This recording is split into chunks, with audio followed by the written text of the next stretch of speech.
the school beauty's personal bodyguard. This video is purely for entertainment and does not infringe on copyrights or laws.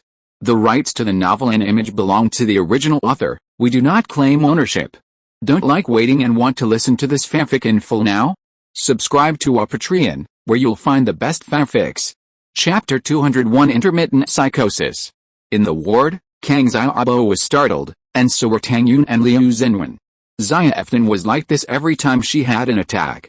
She would fall into hallucinations, and would go crazy for a while before she could slowly fall asleep.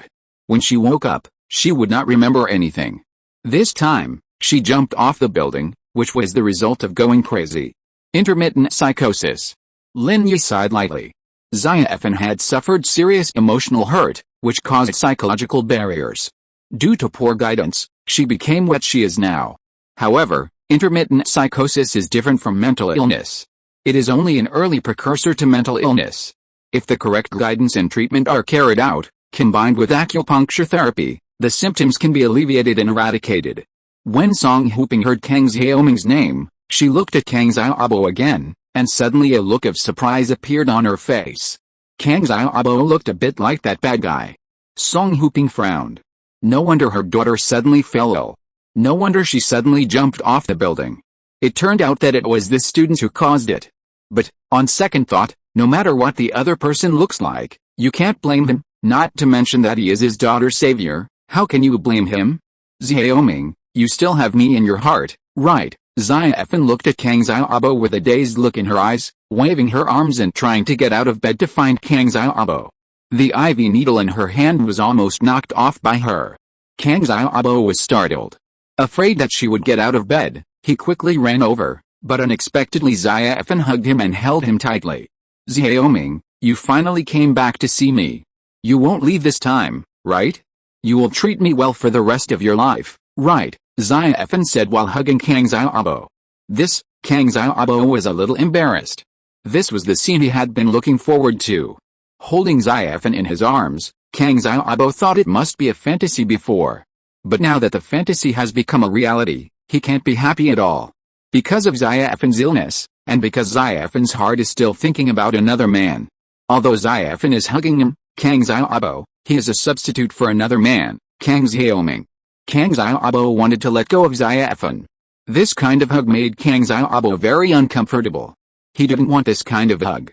What he wanted was a sincere hug from Xiaofen when she was awake. Aunt Song, Kang Xiaobo looked up at Song Huping. I'm sorry, classmate, I made you laugh. Song Huping was also helpless. Wait for me, I'll go call a doctor. The only thing Song Huping could do was to call a doctor. She had no other choice. Wait a minute, Lin Yi sighed slightly. Since he had encountered this matter, and it was related to Kang Xiaobo, Lin Yi really couldn't ignore it. The hospital's method of calming Xiaofen down was nothing more than electric shock or injection, but no matter which one, it would be harmful to the body. Especially since Xiaofen was extremely weak now, if she was injected with drugs or electroshock to make her fall asleep, it would make her body even weaker. After Lin Yi finished speaking, without waiting for Song Huping to reply, he quickly walked over to Xiaofen's side. He glanced at the IV drip on her hand and found that it was already rolling. He pulled it out without hesitation, then turned off the IV. Then, he used the IV needle to quickly prick Xiaofen's Hegu, Jianshi, Shenmen, Beihu, Daling, and other acupuncture points. Xiaofen, frantic, slowly regained her composure, released Kang Xiaobo, and quietly fell back onto the bed. Song Huping saw Lin Yi pricking her daughter and was about to stop him, but Lin Yi's movements were so fast that he finished before she could stop him. In the ward, Tang Yun, Liu Xinwen, and Kang Xiaobo all stared at Lin Yi in shock, unsure of what he was doing. Boss, what are you doing? Kang Xiaobo subconsciously chose to believe Lin Yi. Although he cared deeply about Xiaofen, his intuition told him that Lin Yi would never harm her. Therefore, he felt that Lin Yi had a reason for doing all this. It's just simple acupuncture, Lin Yi shrugged. She'll calm down temporarily and fall asleep. When she wakes up, she'll be back to normal. Acupuncture, Kang Xiaobo looked at Lin Yi in disbelief. Boss, you know acupuncture? Not only Kang Xiaobo, but Tang Yun and Liu Xinwen also looked at Lin Yi in surprise. He actually knew acupuncture? Song Huping checked her daughter's breathing and found nothing amiss. She felt relieved. Lin Yi had calmed her daughter with such a simple method, saving her the trouble of calling a doctor. Not only did it save her medical expenses, but it also saved her daughter from suffering. Tang Yun felt that she was increasingly unable to understand the man in front of her. He was called a dandy young master, but he wasn't. However, he was even more domineering than those dandy young masters. He would never show mercy when dealing with people. But he also knew the recipe for barbecue, which wasn't something you could just randomly mix. Lin Yi had written it down in just one class. That wasn't all that was going on. At Lan Fen's suicide scene today, no one noticed Lin Yi, but Tang Yun did. Was it him who helped Kang Xiaobo catch Lan Fen? Before this suspicion was resolved, Lin Yi displayed his impressive acupuncture skills, forcing Tang Yun to reassess Lin Yi. He was truly different from the young master Xiao Fen had known before. So what if they were different? Tang Yun spat inwardly. Even if they were different, she would never date him. Her top priority was to face the college entrance exam, and she couldn't let that distract her. Humph, little Tang Yun reminded herself, this was all just his appearance. Don't be fooled by him, never. However, the commotion in the room had still alerted the hospital doctors. Perhaps the family members of other patients in the same ward had gone looking for the doctor, and one of them hurried over. What's wrong with the patient in bed 4? It's fine, doctor. Excuse me, it's fine. Song Huping, seeing the doctor arrive, hurriedly stood up to explain. Fine, the doctor was stunned. Hadn't they said the patient in bed 4 was mentally ill and mad? This little classmate used acupuncture to put my daughter to sleep, Song Huping explained, fearing the doctor wouldn't believe her. Lin Yi couldn't help but groan inwardly. It would have been fine if you hadn't explained it, but once you did, things got complicated. As expected, the doctor's face immediately changed when he heard Song Huping's words. Acupuncture? How do you do that? You can't do that in a hospital? What if someone dies? It's not just a trick, it's using the needle from the drip, Song Huping said cautiously, startled. The needle from the drip. The vein in the doctor's forehead flickered. What kind of doctor is this? A quack? Acupuncture with needles? Who taught him this? Chapter 202 Guanzuman's Disciple.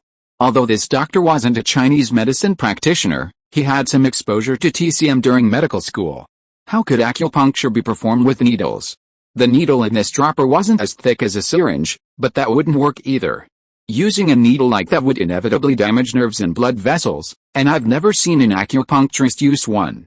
Of course, in emergencies, when silver needles aren't readily available, some national-level TCM experts might use other needles instead of silver needles. However, this requires extensive experience and skill, and strict control of force. Inserting too deep or too shallow can not only have no therapeutic effect, but can even cause adverse side effects. Isn't this just nonsense? Who did this? The doctor erupted in anger, pointing at Lin Yi. Is it you? You're messing around in this hospital. What if something happens to the patient? Won't we be held responsible? Xiao Wang, call the police. The doctor, furious, ordered the nurse behind him. Yes, the nurse nodded, preparing to call the police. Although Lin Yi knew the police officer, he didn't want to make a big deal out of it. Furthermore, judging by Kang Xiaobo's current condition, he might need to assist with Xiaofen's future treatments. So, to resolve the issue once and for all, Lin Yi told the doctor, I'm not being rude. I'm Guanzuman's disciple. Who's Guanzuman? What? Guanzuman, the master of traditional Chinese medicine. The doctor suddenly realized who Guanzuman was and looked at Lin Yi in disbelief. He was also a graduate of Songshan Medical University and, of course, knew Guanzuman as a leading figure in traditional Chinese medicine. At that time, students, both Chinese and Western medicine majors, were proud to attend a lecture by Guanzuman. If the man before him was indeed Guanzuman's disciple, then his use of this type of needle for acupuncture wouldn't be surprising. Special cases warrant special treatment. Lin Yi nodded.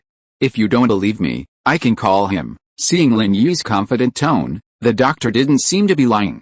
He also checked Lan Fen's condition and found nothing serious, merely unconscious. So, he began to believe Lin Yi somewhat. Are you really a disciple of Dr. Guan? The doctor asked. I'd better call, Lin Yi said, pulling out his cell phone and dialing the number Guanzuman had given him. To be able to intervene in Xiao Fen's treatment in the future, Lin Yi had no choice but to invoke the great figure Guanzuman. Just as Guan Zuman finished acupuncture on Liu Zhenhu, the phone on the desk rang. Guan Zuman frowned. He had strictly instructed his friends on the phone hours. Whether seeking his help or those in the medical field, they were forbidden to call between 9 a.m. and 11 a.m., Guan Zuman's treatment hours. Although Guan Zuman was a little annoyed, he had already finished the acupuncture, so he answered the phone. "Hello? This is Guan Zuman," he said, his tone slightly unfriendly. "Grandpa Guan, I'm Lin Yi." Lin Yi was slightly taken aback by Guan Zuman's tone. "Ah, it's Mr. Lin." Guan Zuman was instantly excited when he heard Lin Yi's voice. He had benefited greatly from Lin Yi's last visit. He had spent the past few days pondering the prescriptions and case studies Lin Yi had mentioned, feeling as if a new light had suddenly opened up. Guan Zuman was just wondering how to invite Lin Yi back when Lin Yi called, surprising and delighted. "Grandpa Guan, I'm at the First People's Hospital of the city. I need to give acupuncture to a patient. I've claimed to be your disciple, but the doctors here don't believe me. Could you please prove it?" Lin Yi said. "Disciple?" Guan Zuman was taken aback. "That's impossible. I'm more like your disciple." Guan Zuman wasn't the type to take advantage of his seniority. Lin Yi was better than him, and that was that, regardless of age.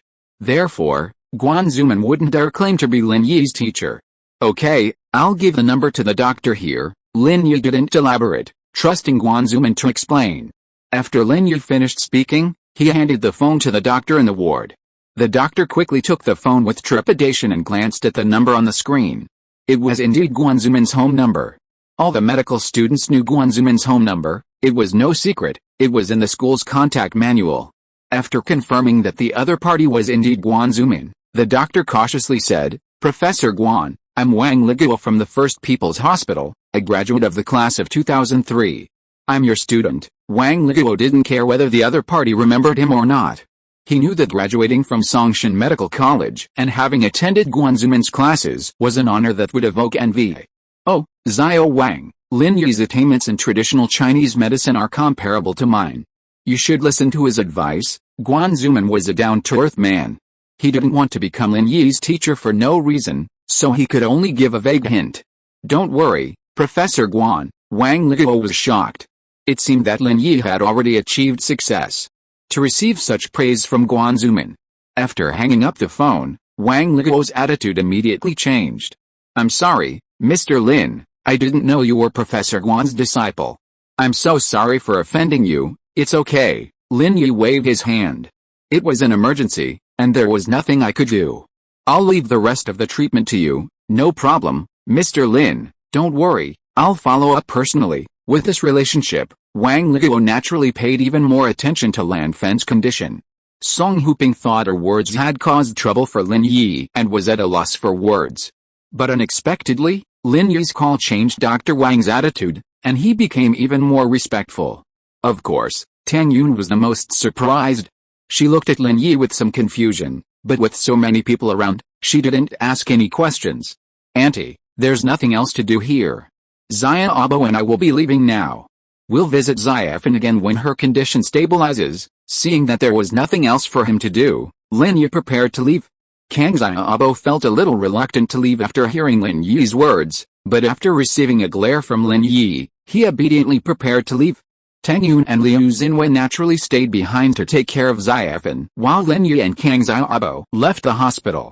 "Boss, do you know acupuncture?" Kang Xiaobo looked at Lin Yi in disbelief. He had wanted to ask this for a while, but he had held it back until they were outside the hospital.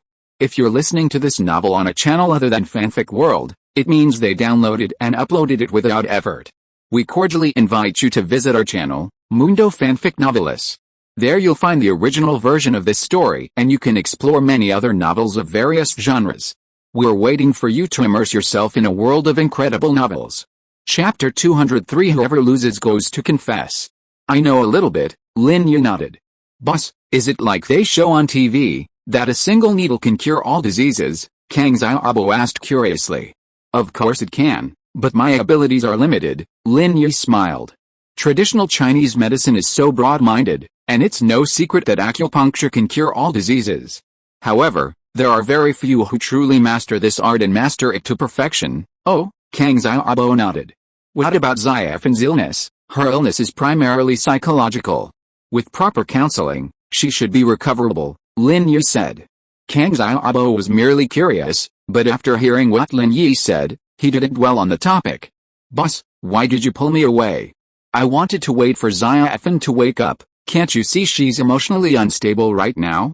Doesn't seeing you remind you of Kang Xiaoming? Lin Yi asked. After she wakes up, you want her to have another attack? This, Kang Xiaobo was stunned. Why hadn't he thought of that?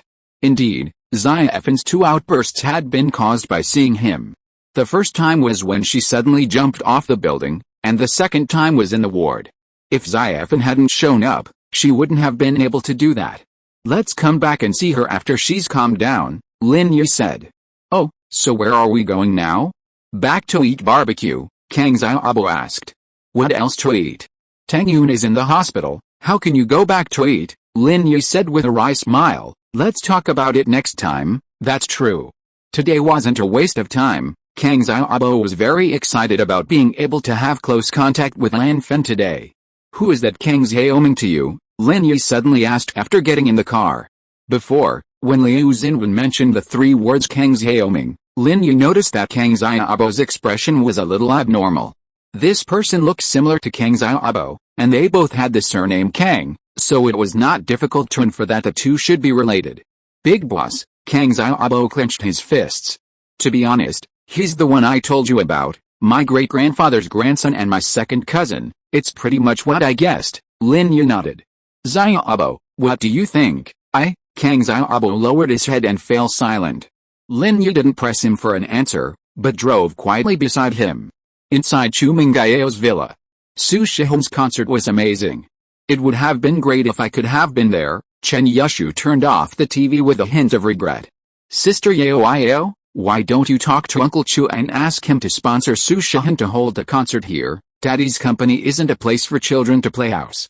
How can you mess around? Chu Mengyao patted Chen Yushu.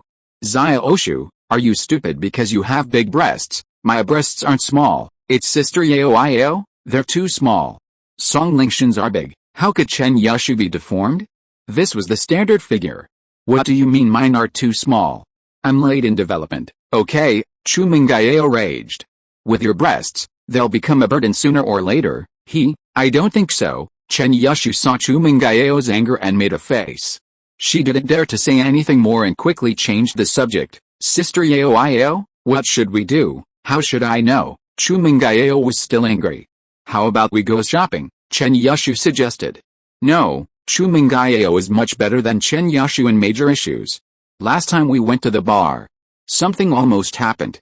Daddy's company may be in trouble, and we can't cause trouble for him. Oh, Chen Yushu said a little disappointedly. Brother Arrow went out early in the morning, otherwise, with him around, we wouldn't be afraid. Do you really think he is invincible? Chu Mengyao curled her lips. He can only teach Zhong Pinliang and his gang a lesson.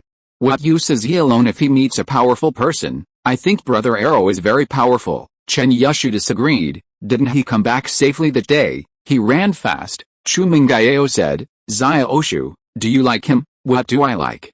Uncle Chu wants to recruit a son-in-law. Chen Yushu's face flushed. Okay, Sister Yao, let's not talk about him. You said it first. Chu Mengyao exposed Chen Yushu without mercy.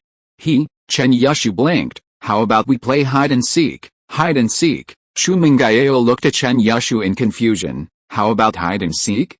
In this villa? It's such a small place. Where can we hide and not be found? Don't we have a garage and a yard? Chen Yushu is a person who can't sit still. We each hide once, and then each person has 10 minutes to find the other person. The one who can't find the other person loses. Yeah, it's more fun with a time limit. Chu Mengyao remembered the hide-and-seek game they played when they were kids, and now she feels a little nostalgic when she thinks about it. Right. Chen Yushu was happy to see Chu Mengyao agree. Let's set a prize, so we can have fun, otherwise it won't be exciting. Prize?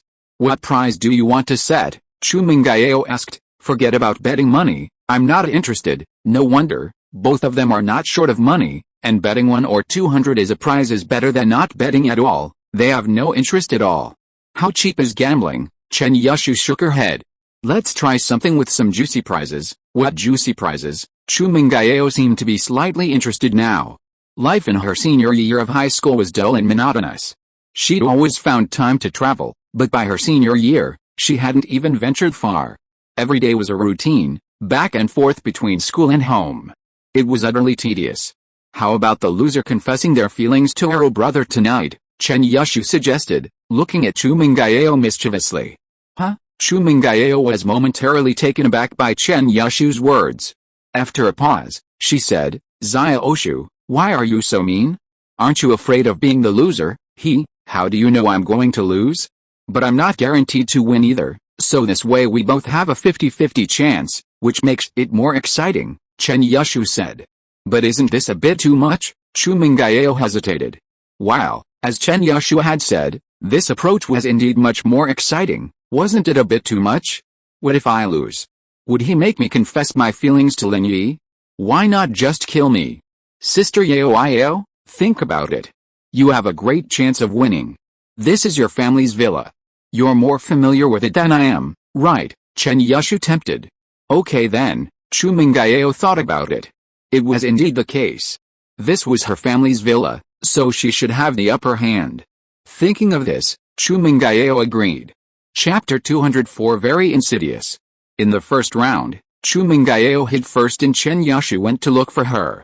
According to the rules, Chen Yushu hid in the public restroom on the first floor, then closed the door and was not allowed to come out. She could only go out to look for her when Chu Mengyao's cell phone rang to tell her that she was hiding.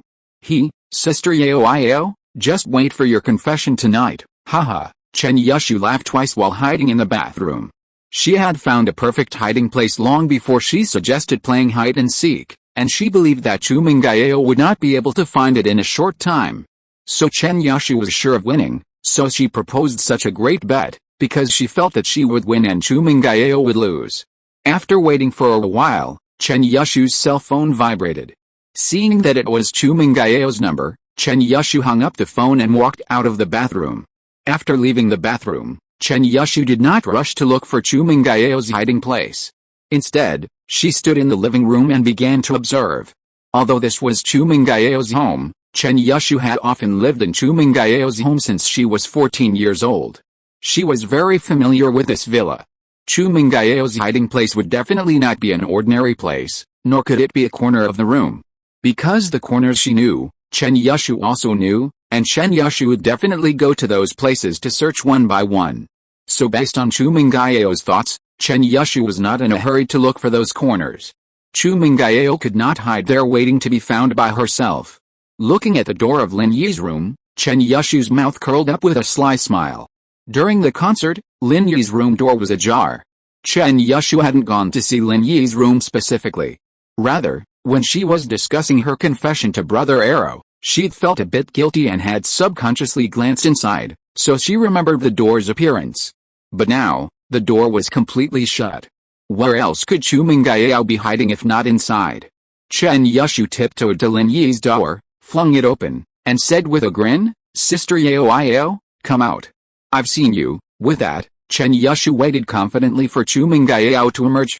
But after waiting for a long time, with no sign of Chu Mengyao emerging, Chen Yushu grew anxious. Sister Yao, stop hiding. Come out. With that, she entered the room. Chen Yushu was no stranger to Lin Yi's room. She had been there once before, when Lin Yi was changing his pants and she had even blushed. Chen Yushu's eyes quickly searched the room and saw her computer on the desk. There was no one under the desk. There was no way to hide under the bed. The closet was basically empty, with only 2 or 3 pieces of Lin Yi's newly bought clothes hanging on it. There was no one in the indoor bathroom, but 2 pairs of Lin Yi's underwear were hanging on the clothesline. Chen Yushu was a little confused. Where is Sister Yao? How could she disappear? Could she be invisible?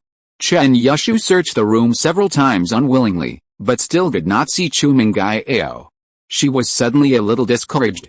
Could it be that Chu Mengyao was really not in the room? Just when Chen Yushu was puzzled, her phone vibrated again. Chen Yushu took out her phone and saw it was Chu Mengyao's number. She picked up the phone helplessly. Sister Yao, where are you? Xiaoshu, the 10 minutes are up and you didn't find me. Chu Mengyao's somewhat smug voice came from the receiver. Sister Yao, where are you hiding? When Chen Yushu said this, She looked around the room to find the source of the voice, but after listening for a while, she couldn't find it. Chu Mengyao shouldn't be talking in the room. I'm in our bedroom. I've been lying on the bed for a while, waiting for you to find me, Chu Mengyao said lazily. Obviously, she was deliberately trying to anger Chen Yushu. Oh, Chen Yushu almost dropped the phone. You're in the bedroom? But I saw that arrow's door was closed. Oh, that's right. I just closed it, Chu Mengyao said casually. I was afraid there were valuables in his room. If we broke them while playing hide and seek, he'd blame us. Chen Yushu didn't expect Chu Mengyao to have this excuse for closing Lin Yi's door. This was too deceptive, wasn't it? Wasn't it clear she was being tricked? Sister Yao, how could you be so insidious? Insidious? How could I not have noticed? Chu Mengyao smiled. Xiaoshu, I'm coming downstairs. It's your turn now. You better hide well, or you'll be the one confessing your feelings. Chen Yushu hung up the phone in frustration and waited in the living room for Chu Mengyao to come downstairs. A moment later, Chu Mengyao came downstairs. Chen Yushu saw that she was indeed upstairs and was furious. Sister Yao, it's my turn. Go to the bathroom and wait, Chen Yushu said. Okay, call me when you're done hiding, Chu Mengyao said nonchalantly.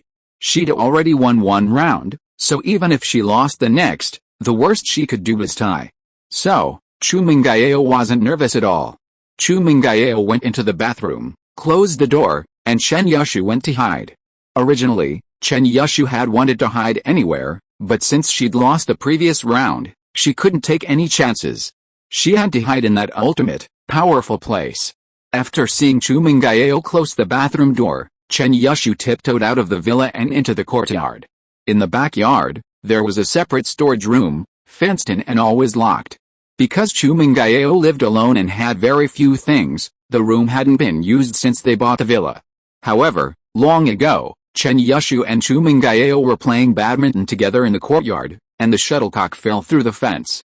Chen Yushu slipped through the fence and retrieved it. This is a unique hiding place. Chen Yushu believed that after she hid in it, Chu Mengyao would never think of coming here, because the door of the iron fence was locked. Chu Mengyao might not even remember where she put the key, so how could she come here to look for someone? Chen Yushu laughed, then quickly ran to the edge of the fence, stepped in with one leg, and then squeezed her body through the gap between the iron bars. Chapter 205 Tragedy of Xiaoshu. Chen Yushu struggled to squeeze her body through the fence, but it was so hard. Had she gained weight? Why wasn't it as easy as before? Oh, it must be because she'd grown up. The last time she squeezed through was 4 years ago, when she just moved into this villa. Huh? Chen Yushu let out a sigh of relief after squeezing halfway through. It was so hard to squeeze in. If she'd known it was so difficult, she would have gone to look for the key to the fence. Chen Yushu wiped the sweat from her forehead and prepared to squeeze in again, but as soon as she exerted force, she felt a sharp pain in her chest. The iron fence was stuck right in the middle of Chen Yushu. Unwilling to give up, Chen Yushu pushed harder to squeeze through the iron fence again. No, it hurts, Chen Yushu's chest ached. How could it not hurt like hell to squeeze in? What bad luck. For the first time, Chen Yushu realized that her breasts had become a burden. Chu Mengyao was right just now. Such breasts will become a burden sooner or later. It came true so soon. What a tragedy. Just confess your feelings. You can't get stuck, right? Chen Yushu sighed and gave up the idea of going deeper. She was ready to move the half of her body out. But the next moment, Chen Yushu found herself in a complete tragedy. The half of her body that was in couldn't be moved out. If it could be moved out, wouldn't it be possible to get in again? It can't be so unlucky, right? Chen Yushu was a little anxious. This was no joke. If the news got out that she was trapped in the iron fence, people would laugh to death. Chen Yushu was scared and quickly took out her mobile phone to call Chu Mengyao. After the call was connected, Chu Mengyao hung up after a few rings. Obviously, Chu Mengyao misunderstood that this was a signal from Chen Yushu to start looking. Chen Yushu was frantic and quickly replayed the call. After a few rings, Chu Mengyao finally picked up. Xiaoshu, what's up? I was just about to call you. You have a lot of phone credit, right, Sister Yao? Help. I'm stuck. Chen Yushu was truly frantic. She was stuck in the iron fence, unable to get in or out. What could she do? Huh? Chu Mengyao was startled. Xiaoshu, what are you talking about? You're stuck? What's wrong with you, Sister Yao? Come to the utility room in the backyard of the villa quickly. I'm stuck. Hurry, hurry, I can't hold on any longer, Chen Yushu pleaded. Oh, then wait for me, I'll be right there. Chu Mengyao didn't sound like she was just talking nonsense, she seemed to be in real trouble. So she hung up the phone, quickly ran out of the villa gate, and ran to the utility room in the backyard. Before reaching the utility room, Chu Mengyao saw from a distance that Chen Yushu seemed to be hanging on the iron fence surrounding the utility room. She was a little puzzled. Xiaoshu, what are you doing, Sister Yao? Save me. Chen Yushu waved to her hurriedly when she saw Chu Mengyao coming. She was really a little scared. What if she was stuck in there and couldn't get out? Chu Mengyao ran a few steps closer and saw what was going on. It turned out that when Chen Yushu was trying to drill through the fence, the right side of her body got through, but the left side couldn't get through. The railing of the iron fence was stuck between two papayas. Puff, ha ha ha. Chu Mengyao finally couldn't help but laughed. Is this okay? Sister Yao, why are you still laughing? I'm almost stuck to death. Chen Yushu was about to cry. Xiaoshu, you're such a tragedy. Chu Mengyao couldn't help but laugh. Look, I told you your breasts would be a burden sooner or later. If it were me, that situation would never happen. Sister Yao, I'm wrong, isn't that enough? I'll never say anything about you again. Think of a way and let me out first. Chen Yushu admitted her mistake repeatedly. Let me think about it. Chu Mengyao couldn't help but laugh.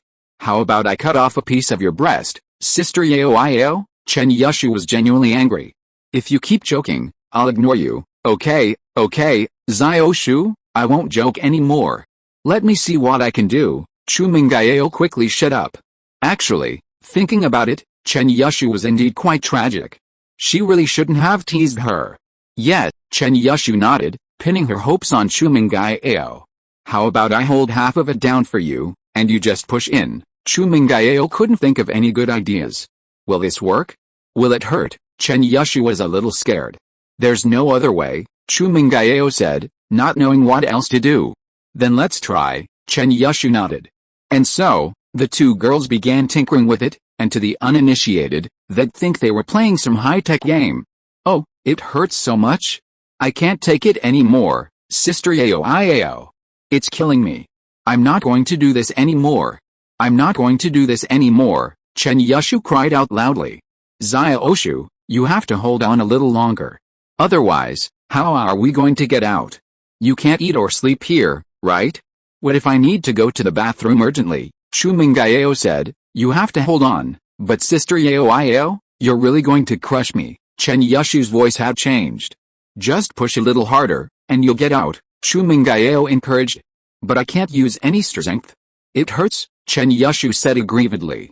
What should we do then? Chu Mengyao was at her wit's end. How about I call Lin Yi and have him pull you up from the front while I hold you down from the back? That way, once we're both determined, you can get out. Just thinking about it made Chen Yushu shudder. This was pure hell on earth. But to get out, she nodded. Sister Yao, then you should call Brother Arrow. Lin Yi continued driving, ignoring Kang Xiaobo, leaving him alone for a moment. Boss, I've made up my mind. Suddenly, Kang Xiaobo looked up at Lin Yi with a piercing gaze. Boss, I really have feelings for Xiaofen. I won't deny there were some impulsive elements involved, but I truly like her. Ever since I saw her photo, I've had a crush on her. Especially after learning about her tragic life, far from being disgusted by her, I actually feel even more pity for her. Boss, can you let me try to get in touch with her? Hell, Lin Yi wasn't particularly surprised by this outcome, it was something he had already guessed. He just gave Kang Xiaobo some time to calm down and consider the pros and cons. Her psychological problems can be cured, but her legs, boss, I don't care. Kang Xiaobo nodded firmly. I think, if I really fall in love with her, I won't care about this. Chapter 206. Why didn't you say so earlier? Haha, I never stopped you from dating her. You made the decision yourself, and I'll only support you. Lin Yi reached out and patted Kang Xiaobo's shoulder. But this road may be bumpy. If I loved her, I would go for it. I have to be sure of my feelings. Kang Xiaobo clenched his fist. Boss, your support gives me confidence. Haha. Lin Yi was about to offer a few words of encouragement when his phone rang. He took it out and took a look. It was the eldest daughter calling. "What's up?" Because King Xiaobo was beside him, Lin Yi hesitated to call Chu Mengyao by name. "Lin Yi, where are you? Come home quickly." "Xiaoshu's in trouble," Chu Mengyao said anxiously. "In trouble? What's wrong?" "Don't worry, I'll be right back." Although Chu Mengyao's words on the phone were unclear, Lin Yi still had to rush back. Chen Yushu was in trouble, and he couldn't afford to neglect them. "Boss, what's wrong?" Kang Xiaobo didn't hear Chu Mengyao's words, but he did hear Lin Yi's next words. "Well, something happened at home. I'll drive faster and drop you off at Ningxi Road, but I won't take you home," Lin Yi said. "It's okay, boss. How about I get out now? There's a bus stop up ahead." Kang Xiaobo, seeing that Lin Yi was busy, naturally felt embarrassed to ask him to take him home. "I'm just passing Ningxi Road." "It's okay." Lin Yi instinctively increased his speed. The speed limit in Songshan City is 60 km per hour, but there are some less trafficked sections where you can drive faster, but then you'll be caught on a speed camera. But Lin Yi didn't care. After all, the car belonged to Chen Yushu, and he was driving so fast because of Chen Yushu's situation. Even if he got fined, Chen Xiaoyu wouldn't blame him. When they reached Ningxi Road, Lin Yi dropped Kang Xiaobo off and sped back to the villa complex. After parking the car, Lin Yi rushed through the gate of the villa. "Yao, Xiaoshu," no one answered. Lin Yi frowned. Could something really have happened? Did Li Chihu's people come to the villa? But that was impossible. The villa area was under 24-hour surveillance and there were security guards on duty. It was impossible for someone to come here and cause trouble. "General Weiwu, where's Yao?" Lin Yi suddenly saw General Weiwu lying on the stairs, so he asked casually, not caring whether it could understand him or not. General Weiwu raised his head, glanced at Lin Yi, then lowered his head again and lay there without saying a word. "Damn, you poor dog, I'm asking you a question." Lin Yi got anxious and kicked General Weiwu. "Woof woof," General Weiwu cried out in grievance, then quickly ran out of the villa with Lin Yi and ran to the backyard. Lin Yi followed General Weiwu with some confusion, not knowing whether it really knew where Chu Mengyao was or was just running around aimlessly. But when he arrived at the backyard of the villa, Lin Yi saw Chu Mengyao and Chen Yushu. The two were standing there perfectly fine. What happened?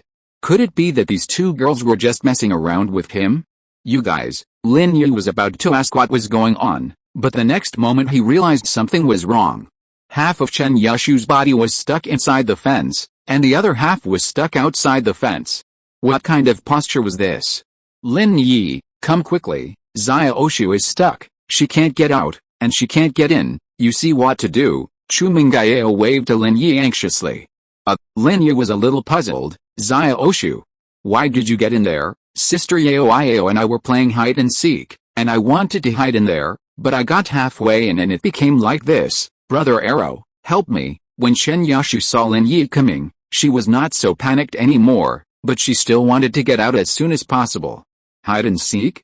Haha," Lin Yi couldn't help but laugh. Seeing Chen Yushu's murderous gaze, he scratched his head awkwardly and said, "It's far from being saved. I won't die if I'm stuck in there, I won't die, but I can't get stuck either," Chen Yushu said anxiously. "Sister Yao, quickly talk to Brother Arrow about your plan and see if you can get me out." "Oh, okay," Chu Mengyao nodded and said to Lin Yi, "First, you climb over the fence. Then, from that side, pull Xiaoshu's hand hard towards you. I'll press down on her there and see if I can get her through." With Lin Yi around, Chu Mengyao was too embarrassed to mention words like chest or breasts, so she could only use there instead.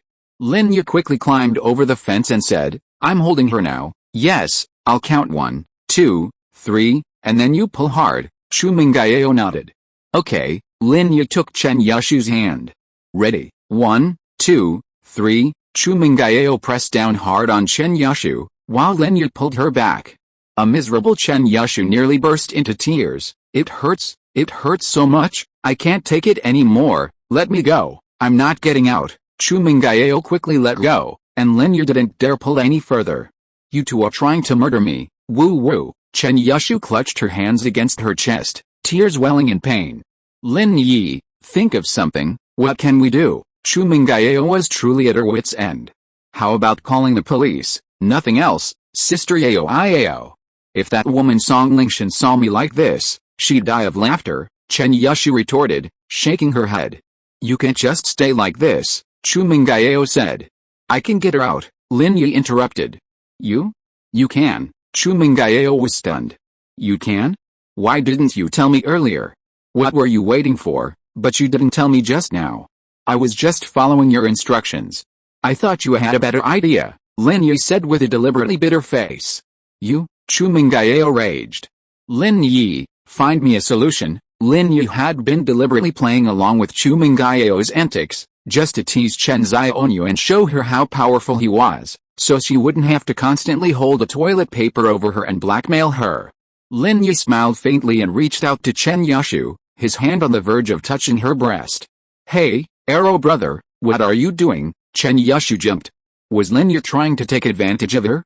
Get you out. Lin Yi ignored her and reached out, grabbing the two railings in front of and behind Chen Yushu. The back was fine, but the front inevitably made contact with her breasts. Ah, Chen Yushu let out a low cry, her cheeks flushed. But seeing that Lin Yi wasn't looking away and had no intention of taking advantage of her, Chen Yushu breathed a sigh of relief. Chapter 207 Black Panther Escapes. It's not that Lin Yi doesn't want to take advantage, but he doesn't dare to. The eldest lady is watching right next to him, and he's going to tease her bestie? Lin Yi is not that unscrupulous. However, the touch is really good. Just touching the wrist is already very powerful. Seeing Chen Yushu's murderous eyes, Lin Yi laughed dryly twice and decided not to take advantage. With the force of his two hands, the two railings changed shape and were pulled further apart. Okay, Lin Yi let go of his hands and stood aside. Ah, Chen Yushu tried it and easily got out of the railing. It's that simple, it's that simple, Lin Yi nodded. It's that simple.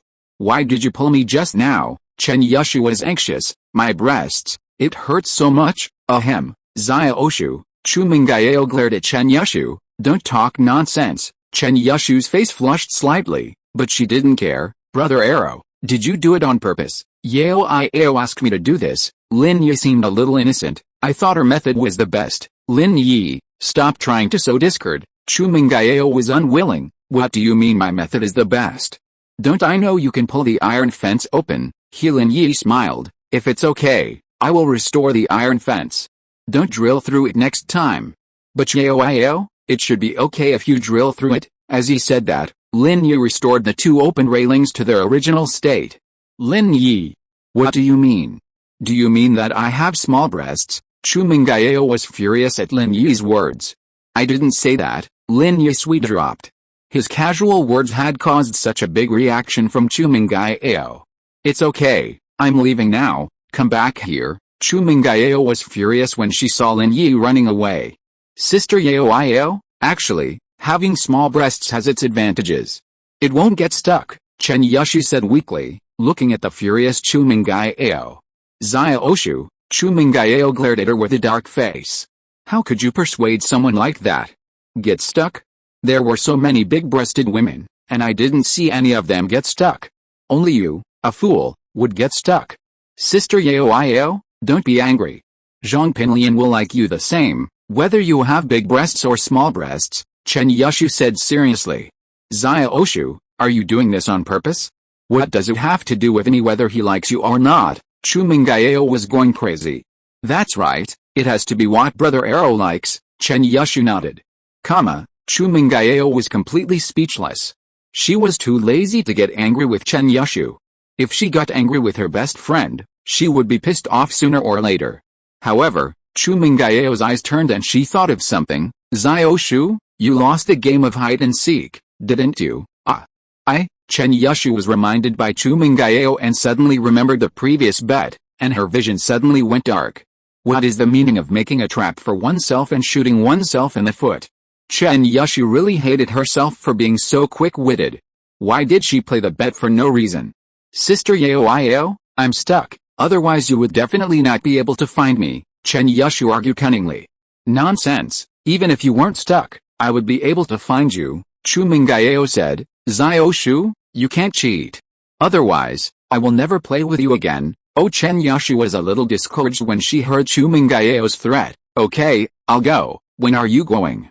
Chu Mengyao knew Chen Yashu's eccentricity very well.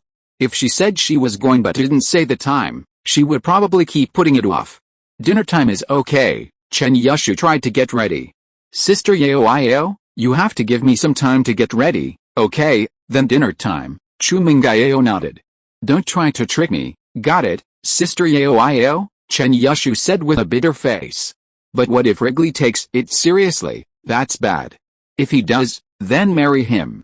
You seem to like him a lot, Chu Mengyao pouted, feeling a little uncomfortable. Wow, if I marry him, won't you marry him too? Chen Yashu pretended not to understand. Sister Yao, you're so cunning. You like Wrigley, but you're using me as your vanguard. Oh, Zia Oshu. What nonsense are you talking about? Who likes him? Chu Mengyao covered Chen Yashu's mouth. She didn't want Lin Yi to hear her, did she? It was so embarrassing. She didn't know what Zia Oshu was thinking. It was just a promise we made as a kid, and she took it seriously. She wasn't stupid. Why did she like being a concubine? Chen Yashu smiled but said nothing. I won't say it. If I say it, Sister Yao, you should cover my mouth again. HMPH, I tell you, you are not allowed to tip him off in advance. I will monitor you. Chu Mengyao was angry and did not leave Chen Yashu any room. Chen Yashu did plan so. She would first contact Brother Arrow secretly, and then tell him to cooperate with her in a play at night. Unexpectedly, she was blocked by Chu Mengyao first. If she had known this, she would not be angry with Chu Mengyao. After angering her, she suffered. What a mistake. I thought that if I said a few nonsense, Sister Yao would forget about it. Chen Yashu's eyes rolled around twice. She could not think of any good solution. She could only sigh dejectedly. Okay, Sister Yao, I will confess my feelings, that's right.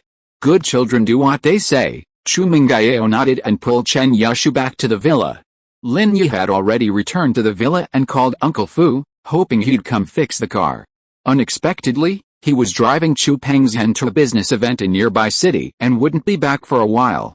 Shortly after hanging up, Lin Yi unexpectedly received a call from Songshan. After a brief hesitation, Lin Yi answered the phone. What's the matter? Are you going to ask me to arrest someone again? Lin Yi, Black Panther escaped. Songshan's urgent voice came from the phone. Black Panther? Escaped. Lin Yi was slightly taken aback. Yes, just this afternoon, on the way from the police station to the detention center, Black Panther suddenly attacked and injured the 3 police officers and 2 auxiliary police officers who were with us. One of the auxiliary police officers was seriously injured and is still in critical condition in the hospital, Songshan said. What? He injured 3 police officers and 2 auxiliary police officers? 5 people? Are you sure? Lin Yi was stunned. Black Panther wasn't very strong, so how could he have injured 5 people? Was he kidding? When I dealt with Black Panther, it was basically like playing, and I didn't use any real skills. Black Panther's strength was not even half of the early yellow rank, he was just a little more ruthless. Could it be that this guy was hiding his strength? Chapter 208 The young lady brings a man home? I'm not kidding, Songshan said seriously. Lin Yi, I know this matter is hard to believe, including me being very surprised when I first heard the news, but I tell you, this is the fact. Black Panther was the only suspect in the car. Lin Yi frowned. If Black Panther was so powerful, he wouldn't have been beaten to pulp by him that day. Only him. Lin Yi, I know what you want to say, but I can say with certainty that this was all done by Black Panther alone, Songshan said. I don't know if you understand the division of power in the world, but Lao Zhang in the police force is also a retired master from the special forces. Usually he will follow the car when escorting suspects, and this time is no exception. He and Black Panther have fought, and Black Panther's strength is even a level higher than his. I believe what Lao Zhang said, the division of power in the world? I've heard some about it from Brother Jun, although Lin Yi felt that the matter was a bit incredible, but Songshan insisted so much, then there must be something strange in this matter that has not been noticed. The world is dark and yellow level masters can already roam the city. Yes, Lao Zhang is in the early yellow level. Although he is not as good as me, it is enough to deal with ordinary people, Songshan said. According to his judgment, Black Panther should have reached the peak of the late yellow level, otherwise Lao Zhang would not be able to withstand even one move. Peak of the late yellow level, Lin Yi couldn't help but click his tongue after hearing this. Is he kidding? Such a weak guy actually became a peak level 8 yellow rank expert? What a joke. If he didn't start hiding his strength, then he used some unknown method to instantly elevate his power to the peak of the late yellow rank, Song Lingshan explained. The latter is more likely, Lin Yi thought for a moment and said, if it's the first case, he wouldn't have had to wait until he was caught before escaping.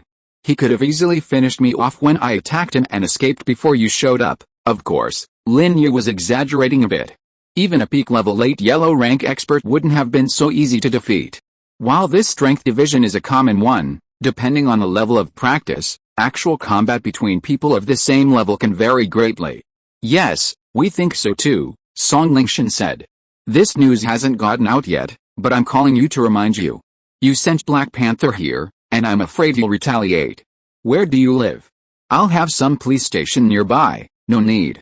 If he comes looking for me, I'll send him back, Lin Yi said calmly. Peak late yellow rank? Oh, it would be best if you came over, so I wouldn't have to look for you. Lin Yi, I'm not kidding. I don't know if you understand what peak late yellow rank strength is. Song Lingshan was a little annoyed by Lin Yi's attitude. She had kindly reminded him, but he seemed nonchalant. How could this man be so nonchalant? How could he be Captain Yang's friend? I know. Isn't he just a little stronger than you? Don't worry, I'm a little stronger than you too. It'll be fine, Lin Yi said seriously. Song Lingshan was speechless. Whatever. I already warned you. Song Lingshan was so angry that she hung up the phone. What kind of person is this? He took my kindness for granted. Huh? Black Panther? A sudden increase in strength? That's quite interesting. Lin Yi muttered to himself, putting the phone aside. But, if it's an improvement, then so be it. He can go wherever he wants. Just don't mess with me. Before dinner, Chen Yushu tried several times to sneak away from Chu Mengyao, but just as she was about to slip away, she was spotted by Chu Mengyao. Chen Yushu, what are you doing? Up, Sister Yao? I'm going to the bathroom, Chen Yushu said weakly. It's in the room. Why are you going out? Chu Mengyao said, pointing to the bathroom inside. Oh, I forgot. I thought I was at school. Chen Yushu stood up with a look of resignation to go to the bathroom. Hand out your phone. Chu Mengyao didn't let her go. Oh, Chen Yushu handed over her phone again, completely extinguishing the thought. It seemed that she would only confess her feelings tonight.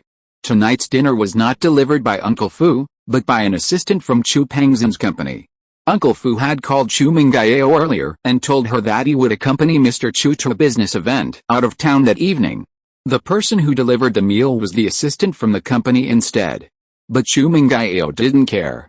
This kind of thing happened often before, and she knew the assistant, so she agreed without a second thought. At 6 o'clock in the evening, the doorbell to the villa rang. Lin Yi went to open it, expecting Uncle Fu to deliver lunch, but it turned out to be a man he didn't recognize.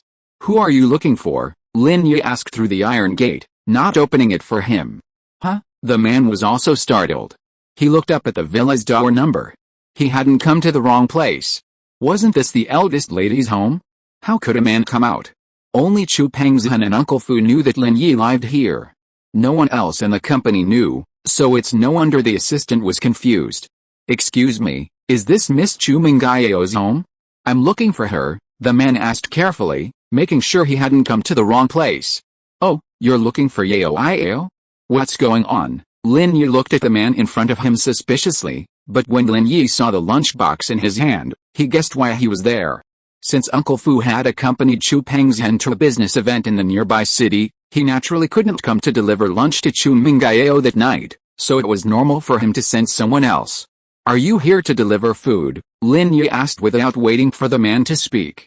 Ah, yes, the man nodded, and he became more and more curious about Lin Yi's identity.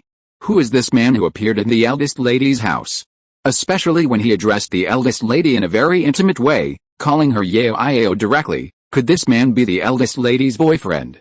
While Mr. Chu was not at home, he brought him home to have fun, but he didn't expect to run into him. Thinking of this, the man felt sad. He had thought this was a good opportunity for him to show off.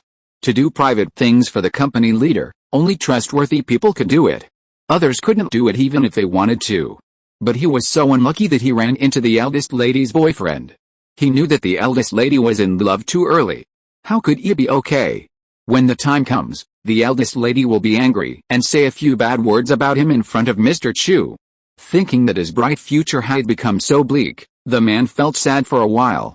Why was he so unlucky? Chapter 209 Cunning Xiao Shu.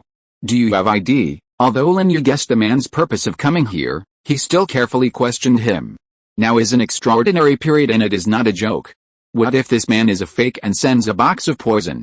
Oh, yes, the man did not expect Lin Yi to be so careful, so he reached out to take out his company employee card. Chu Mengyao and Chen Yusu also heard the doorbell upstairs. Chu Mengyao remembered that it was not Uncle Fu who delivered the meal today, and Lin Yi might not know him, so she pulled Chen Yusu downstairs. She was afraid that Chen Yusu, the little elf, would take advantage of this opportunity to contact Lin Yi, so she pulled Chen Yusu with her wherever she went. Assistant Zhang, you are here. As soon as Chu Mengyao walked out of the villa, she saw Lin Yi asking for Assistant Zhang's ID. She felt a little touched. This guy was still very thoughtful. Miss Chu, Mr. Li went to the nearby city, and I'm here to deliver his lunch. Assistant Zhang's face immediately lit up with danger as he saw Chu Mengyao emerge. Although he was deeply upset that he'd caught her cheating with her boyfriend, he feigned ignorance. Yes, I see. Uncle Fu called me. Chu Mengyao glanced at Lin Yi and said, Lin Yi, this is Assistant Zhang. From now on, when he brings you lunch, just take it, okay? Lin Yi nodded, accepting the lunchbox from Assistant Zhang. Chu Mengyao didn't think too much of it. Lin Yi's living here was arranged by his father, and she had no dirty thoughts. How could she know what Assistant Zhang was thinking? Assistant Zhang handed the lunchbox to Lin Yi and hurried away. He didn't want to stay any longer in this atmosphere. Watching Assistant Zhang's hurried departure, Lin Yi shook his head. Why was he leaving in such a hurry? Lin Yi was about to head back to the villa, lunchbox in hand. Chen Yushu rolled her eyes, wondering how she could have a private conversation with Lin Yi. Suddenly, her gaze drifted to her beetle in the yard. She said for fun, Brother Arrow, how's my car? Pretty good, right, not bad. Lin Yi's heart tightened. Would this girl notice she'd wrecked her car? Oh, Chen Yushu said, looking at Chu Mengyao, who was glaring at her. Her mind raced, wondering what to say to Lin Yi next. Hey? Where's my photo? Why is the ornament I hung on the front of my car gone? Brother Arrow, open the door quickly, I'll go check. Xiao Shu, are you just trying to find fun? Chu Mengyao noticed something was amiss. I look so beautiful in that photo. It was taken when I was 15. I'll never look like that again. I need to find out where it's gone, Chen Yushu explained. 15? Chu Mengyao was furious. Who can get younger? Who can ever go back to their childhood? Aren't you just talking nonsense? And he won't grow up in the future. Oh, I took the photo down and put it in the drawer. I'm driving your car. It would be bad if Kang Xiaobo recognized me. Lin Yi didn't know what was wrong with Chen Yushu today. Her speech became strange. Oh, then can you show me if it's there? I don't believe it. Did you lose it or break it? Chen Yushu insisted. Xiao Shu, Chu Mengyao naturally knew what she was thinking. She was talking nonsense here, wasn't she just trying to tip off Lin Yi? Frowning, Lin Yi, opened the car door and let her see. Chu Mengyao thought that if Lin Yi quickly opened the car door and let Xiao Shu see, she would calm down. With her watching from the side, Xiao Shu wouldn't be able to do anything. Okay, Lin Yi didn't want to open the car door, but since the eldest lady had said so, Lin Yi had no choice but to open the door, hoping that Chen Yushu wouldn't look up at the back seat. Oh, it's here. Chen Yushu found her pendant. Actually, she wasn't looking for it, but rather wanted to use this opportunity to hint to Lin Yi about their plans for the evening. Otherwise, an abrupt confession would be too awkward. Alright, Xiao Shu, now that we've found it, let's go back to the villa for dinner. We have important things to do afterward. Chu Mengyao emphasized the word important, hinting that Chen Yushu should forget about anything else and just wait patiently for the confession. Oh, since we can't hang it in the front, then hang it in the back. No one's going to see it from behind, right? Chen Yushu refused to leave. Her eyes darted back and forth inside the car, and suddenly, her gaze stopped at the roof of the Beetle's backseat. Huh? Brother Arrow, what's wrong with the inside of my car? Lin Yi was also frustrated. Chen Yushu had never paid attention to her car before. She had left it in the garage for so long without even bothering to check on it. What happened today? After looking left and right, she finally noticed something was wrong. Chu Mengyao thought Chen Yushu was playing tricks and trying to buy time, so she pulled her hand and said, "Zia Oshu, don't be startled. It's nothing. Let's go eat." No, Chen Yushu waved her hand and said, "Sister Yao, you didn't see it. Look here and here. It's all broken." Chu Mengyao frowned, thinking Chen Yushu was talking nonsense. She looked into the car with some impatience.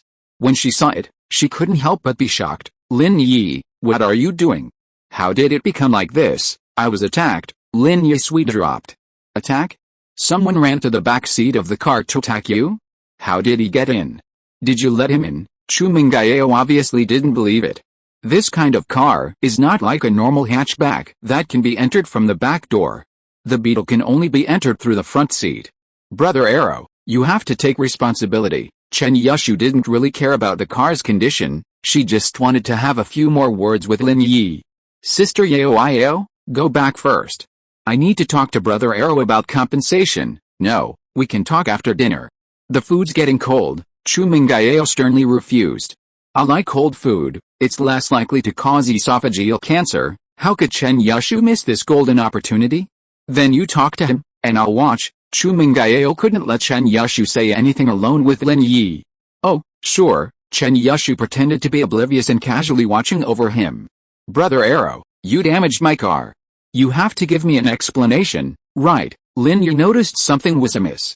Chen Yushu had become rather talkative today, completely unlike her usual self. She didn't care about these material possessions at all. She used the computer just because she was told to, drove the car as she pleased, and even now, she still had the keys to her villa.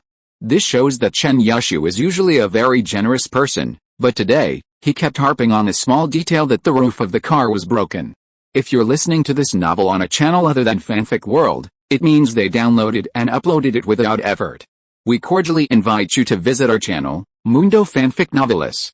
There you'll find the original version of this story and you can explore many other novels of various genres. We're waiting for you to immerse yourself in a world of incredible novels. Chapter 210, Agreement. Of course, that wasn't the whole story. What puzzled Lin Yi even more was that when Chen Yushu saw her car break down, she didn't show anger or distress, but rather a gleaming excitement. It was as if the car's breakdown was a truly joyous event. Although her tone expressed concern, Lin Yi could sense something else in her eyes. Chen Yushu wasn't angry at all about her car breaking down. Could she have some other motive? Seeing Chu Mengyao urging him on, Lin Yi felt more and more that these two girls were hiding something from him. "What do you mean? You're not going to ask me to pledge myself to you, are you?" Lin Yi looked at Chen Yushu innocently. "Oh." Chen Yushu paused at Lin Yi's words. She was already worried about confessing her feelings, and the mention of pledging herself to you made her blush. Just then, Chu Mengyao's phone rang. She pulled it out and saw it was her daddy, Chu Pengzhan. Although she didn't want to be distracted at this moment, she couldn't help but answer the call. "Hello, Daddy." Chu Mengyao answered the phone. "Yao, I'm in a meeting in Lin City. I asked Xiao Zhang to bring you food."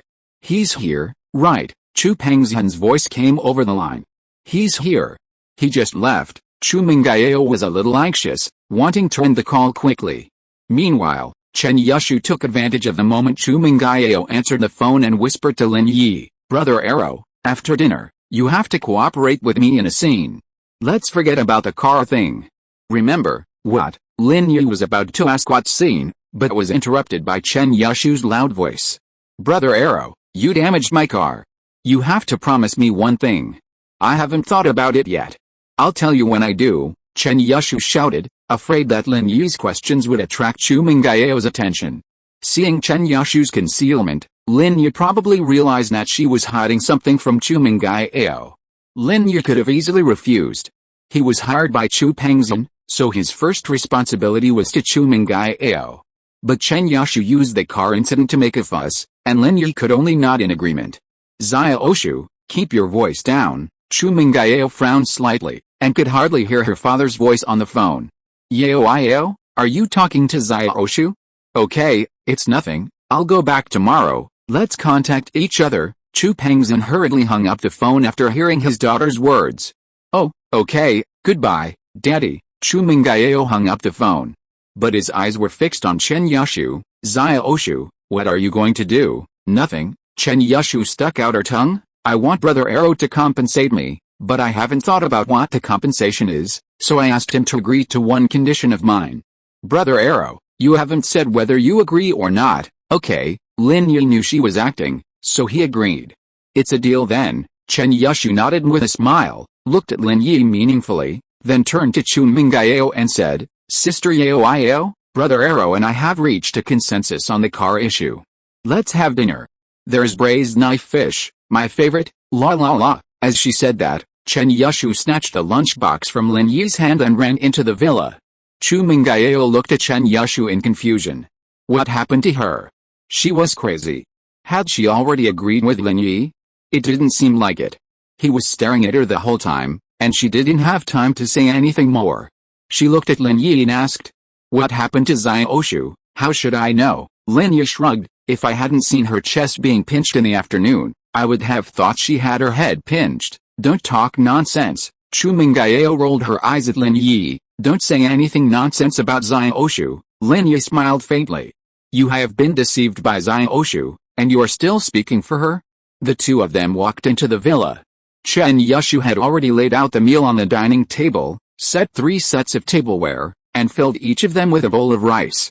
Her worries vanished, and Chen Yashu was in a wonderfully cheerful mood, practically humming a little tune.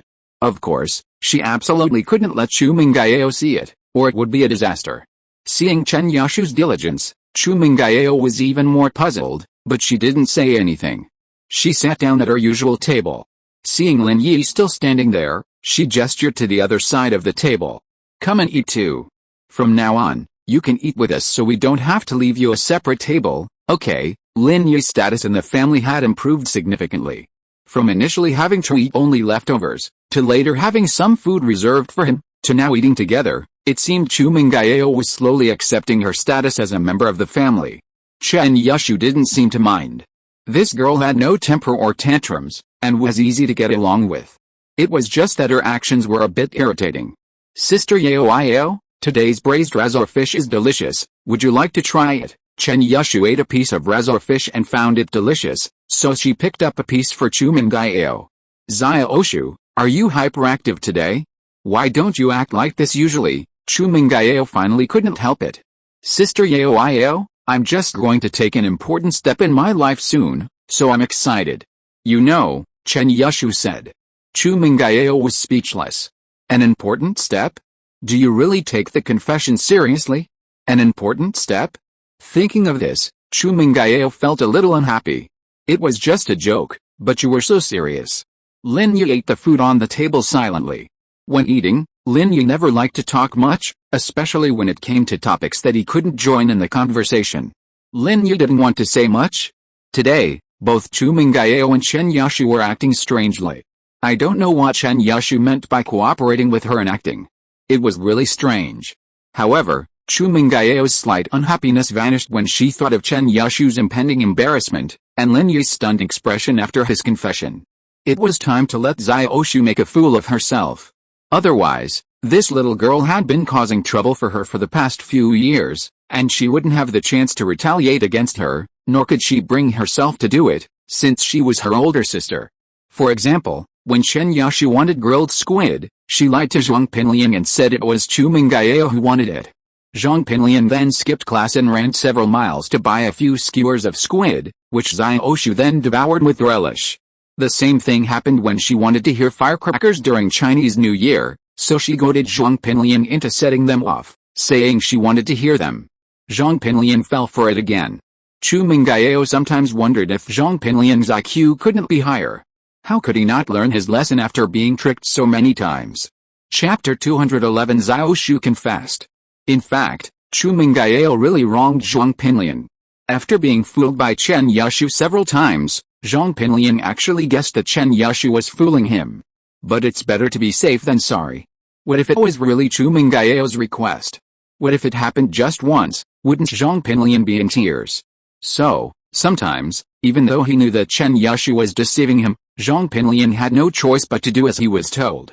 He was afraid that if it was really Chu Mengyao's intention, he would not follow her instructions and it would be too late to regret it. Therefore, Chu Mengyao was still looking forward to Chen Yushu being humiliated in a while. She finished her dinner quickly, and saw Chen Yushu still chewing the knife fish slowly, pulling out the fish bones one by one. She became a little anxious. Xiaoshu, why are you eating so slowly? Chew slowly and thoroughly is good for your health. There is nothing else to do anyway, so what if I eat slowly? Chen Yushu said vaguely while eating. Sister Yao, what's the matter with you? Chu Mengyao was so angry that her teeth were itching. It's not that I have something wrong, but that you have something wrong. Go ahead and pretend, then just eat slowly and see how long you can delay. Chu Mengyao stared at Chen Yushu eating slowly. After eating for a long time, she patted her belly with satisfaction. I'm full. Sister Yao, you and Brother Arrow have finished eating? You two are such a tacit understanding, really? Chu Mengyao snorted softly. Xiaoshu, didn't you tell me before that you had something important to say to Lin Yi? Didn't you say that you were going to take an important step in your life? Well, you can say it now. I just want to hear what you have to say. Lin Yi finished dinner and was about to go back to his room. When he heard what Chu Mengyao said, and thought about what Chen Yushu had said to him before, he looked at Chen Yushu with some confusion. What was she going to say to him? Was it the cooperation with her acting as she said before? Well, what did I say? Chen Yushu looked at Chu Mengyao, then at Lin Yi. When the time came, she felt a little embarrassed. Hurry up and say it, Chu Mengyao urged. Brother Arrow, I like you. Actually, I've had a crush on you for a long time. Chen Yushu suddenly stood up, clasped her hands together in front of her chest, and then looked at Lin Yi with a loving look, which reminded her of the girl's confession under the tree when she finished the game. Lin Yi was slightly stunned, and then thought of Chen Yushu's previous suggestion. It seems that this should be the so-called acting, right? Thinking of this, Lin Yi stood up excitedly, and then grabbed Chen Yushu's hand. Sister Xiaoshu, I like you too. In fact, I started to like you when I first came to this villa. I just didn't dare to confess. In fact, I like you and Yao very much. Ahem. Hearing Lin Yi's increasingly unreliable words, and even involving herself in them, Chu Mengyao coughed twice, but she felt more and more uncomfortable in her heart. What did Lin Yi mean by saying these words? Accepted Chen Yushu's confession? This guy is not that superficial, right? Why did he accept it as soon as Chen Yushu confessed? He looked very excited, as if he had been waiting for a long time. For some reason, Chu Mengyao felt a little confused and forced a smile. Xiaoshu, I didn't expect you to like him. Chen Yushu was a little dumbfounded. She didn't expect Lin Yi to react so strongly, and he would excitedly hold her hand and confess to her. This made Chen Yushu's heart suddenly a mess and her heart beat violently. Brother Arrow likes her? No way. She always thought he liked Sister Yao. However, she just told him that he had to cooperate with her in acting, so he should be acting, right? Thinking of this, Chen Yushu breathed a sigh of relief, but also felt a little disappointed. If she really confessed, would Brother Arrow accept her? Chen Yushu blushed a little. Suddenly hearing Chu Mengyao cough, Chen Yushu suddenly came to her senses and looked at her sheepishly. Sister Yao, I've already confessed my feelings, and this matter is over. Don't mention it again. Lin Yi, don't you have any opinions? Chu Mengyao was curious. How could Lin Yi, so excited earlier, suddenly seem to have returned to normal? What opinions? Lin Yi sat there, looking at Chu Mengyao. Yes, she confessed, and I accepted. That's it? So you're not excited? Chu Mengyao was a little surprised. Why should I be excited? Who knows if what she said was true? Lin Yi shrugged. She's always so crazy. Oh, Chu Mengyao opened her mouth, but still said nothing. Did Lin Yi know that Chen Yushu's confession was just a farce? This made Chu Mengyao feel disappointed, but also a little happy. So Lin Yi wasn't accepting Xiaoshu's confession? Chu Mengyao felt that her mood was already in turmoil and it was not suitable for her to stay here any longer. She wanted to go back to her room to calm down. Xiaoshu, come with me. Chu Mengyao grabbed Chen Yushu and headed for the second floor, ignoring Lin Yi in the dining room. Chen Yushu turned around and made a face at Lin Yi, as if the confession hadn't even occurred. Lin Yi smiled. What on earth were these two girls up to? He gathered up the remaining razor fish and a side dish, planning to make a razor fish and potato dish for the next morning. Then he returned to his room. Lin Yi had been prepared for Chen Yushu's confession, so he didn't think much of it. Chu Mengyao, on the other hand, went upstairs and felt a surge of anxiety. What if Xiaoshu wasn't stuck today, but she was? Would she confess her feelings then? What if it was her turn? Would Lin Yi take it seriously? She wasn't like Xiaoshu, always unreliable in her words and deeds. Maybe Lin Yi would believe her? Thinking of this, Chu Mengyao suddenly felt a little annoyed at herself for being so clever today. She should have hidden in Lin Yi's room, letting Xiaoshu find her. But why would she confess to Lin Yi? She didn't like him after all. Suddenly, Chu Mengyao thought of this and shook her head, shaking off her previous messy thoughts. Sister Yao, what are you doing? Chen Yushu followed Chu Mengyao to the second floor, somewhat puzzled by her reaction.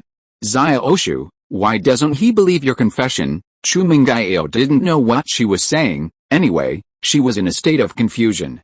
Oh, maybe I'm not very trustworthy when I say things. Chen Yushu touched her little head. I always do some stupid things, maybe. Chu Mengyao nodded. Okay, Xiaoshu, I'm sorry, I went a little too far today. In fact, I shouldn't have forced you to confess to Lin Yi. It's not good for your reputation. Fortunately, Lin Yi didn't believe it, otherwise how would you find a boyfriend in the future? I'll recommend a very interesting urban novel, My Roommate Miss, which can be found on QQ Reading and QQ Browser. The poisonous doctor of the Tang sect retired to Huadu, but became the roommate bodyguard of the arrogant lady. The murderous beauty girlfriend, the pure school beauty girl, the hot female policewoman, the sexy female thief, all posted here. Chapter 212 Who Knocks on the Window at Midnight? Oh, Chu Mengyao's words made Chen Yushu feel a little embarrassed. Sister Yao, don't say that.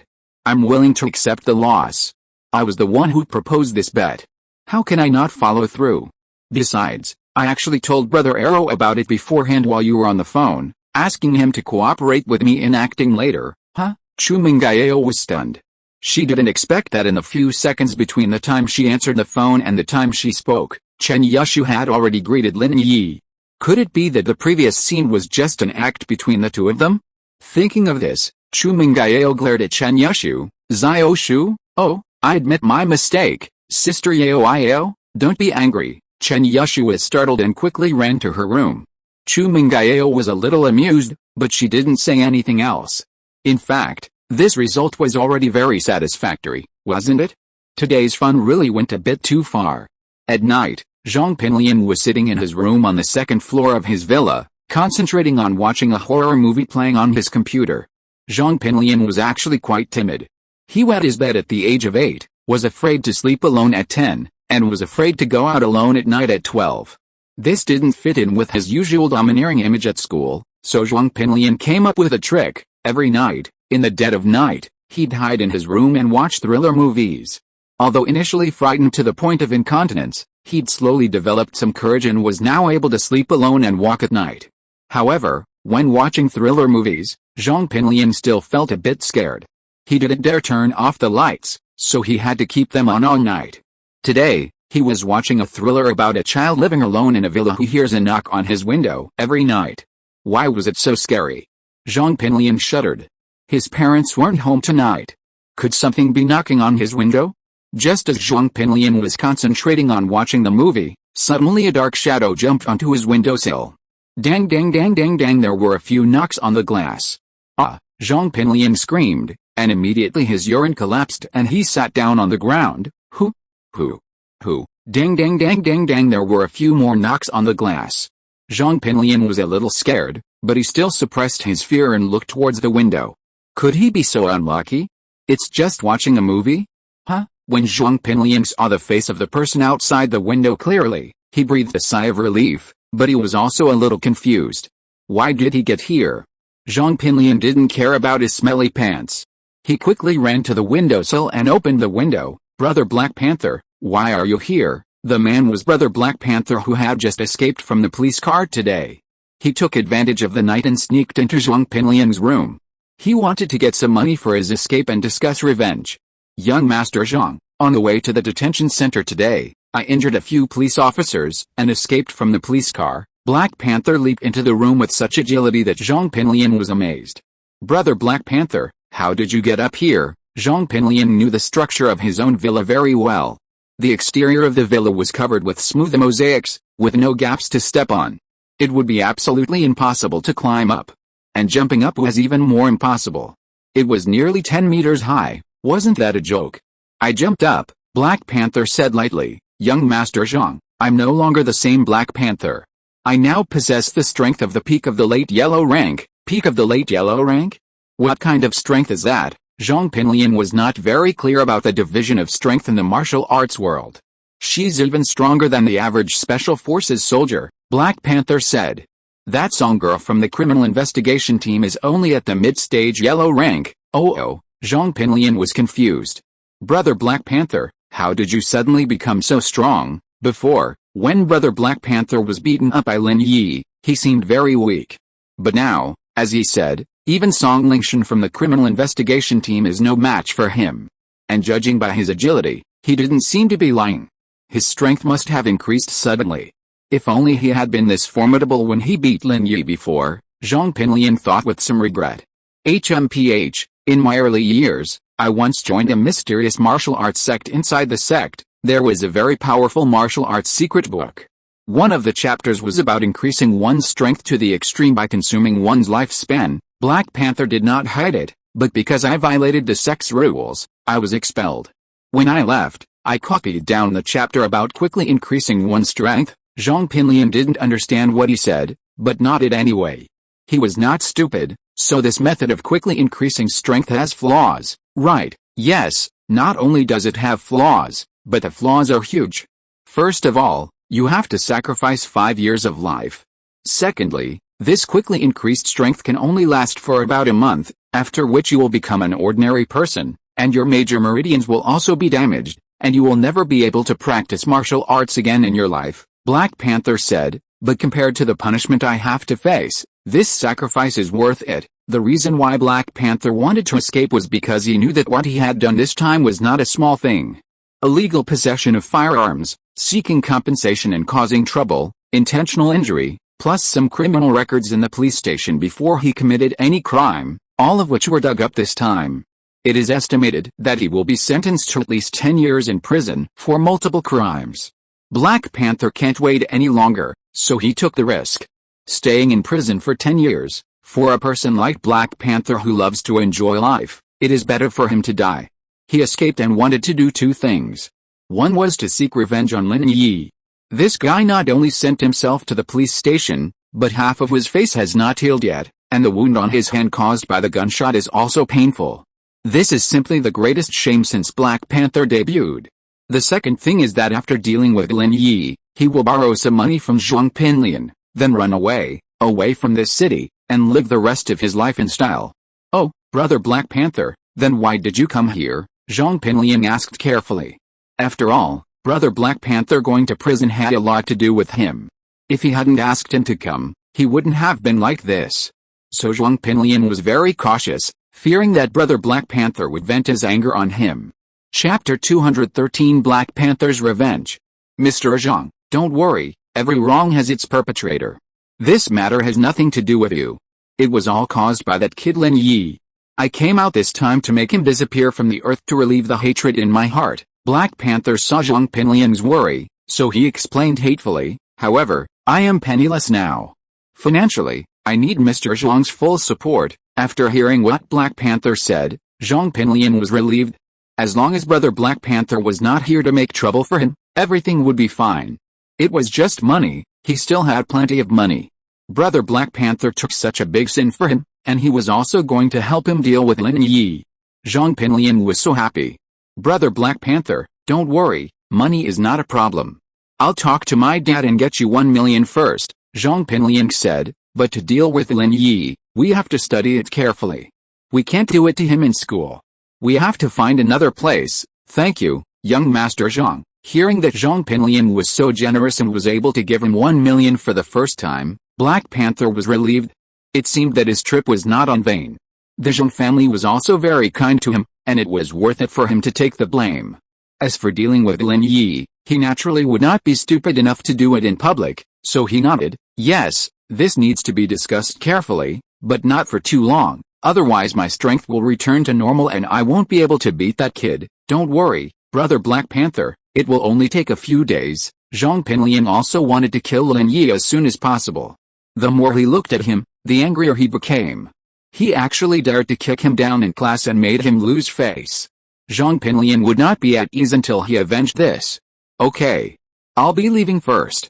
Here's my phone number, Black Panther said, handing Zhong Pinliang a slip of paper with his phone number written on it. News of my escape will be released soon, and the police will definitely be keeping an eye on you. I'm not afraid of anything. They can't catch me with my current strength, but don't let it get you involved, okay, brother Black Panther? I'll have my dad raise $1 million and I'll call you. Zhong Pinliang was touched. This Black Panther was a nice guy, yet he was still worried about implicating him. Don't worry about that. Let's get rid of Lin Yi first. Black Panther was clearly furious with Lin Yi. I won't be at peace until that brat is dead. Okay, brother Black Panther, you go ahead. I'll contact my dad, and then call you once I figure out how to deal with Lin Yi. Zhong Pinliang nodded. Black Panther nodded, then without another word, patted Zhong Pinliang on the shoulder. With a whoosh, he leaped onto the windowsill and disappeared into the darkness. Oh my god, is this true? How can this be the same as the legendary martial arts master? Zhong Pinliang looked at the empty windowsill and couldn't help but click his tongue.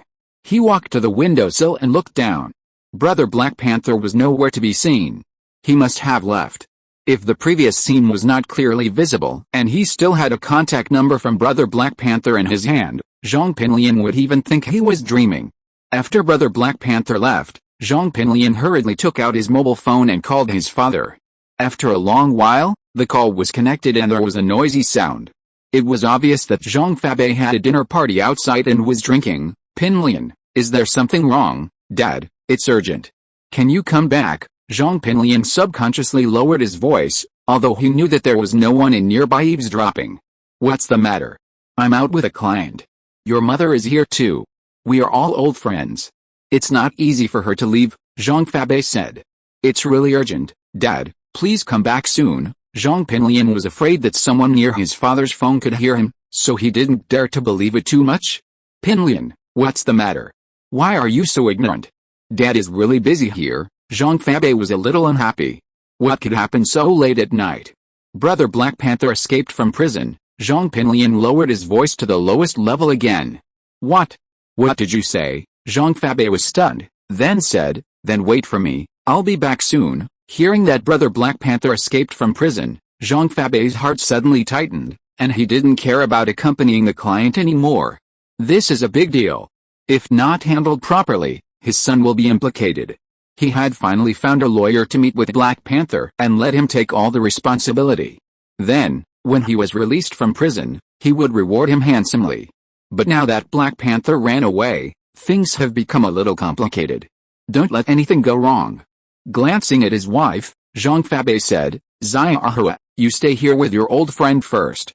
Something happened at Pinliang's place, I have to go back quickly. Okay, then go quickly. Zhong Fabei's wife naturally knew that her husband's departure at this time must have meant something big had happened, so she didn't ask too many questions, but just reassured him, leave it to me here, old friend, you all know that I can drink, let's continue. Although the guests at the table had some complaints about Zhong Fabei's sudden departure, after all, they hadn't drunk enough, but after hearing what Zhong Fabei's wife said, they could only nod in agreement.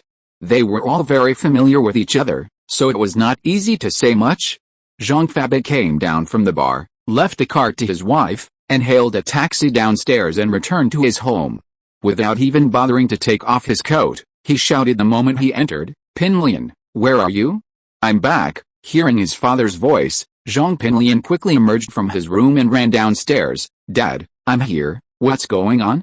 How did Black Panther escape? Tell me, how did you know? It seems the news hasn't gotten out yet, Zhong Fabei asked, somewhat puzzled. Black Panther's escape was a major event, after all.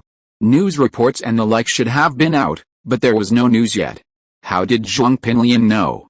Before Zhong Pinliang could even begin to speak, his phone rang.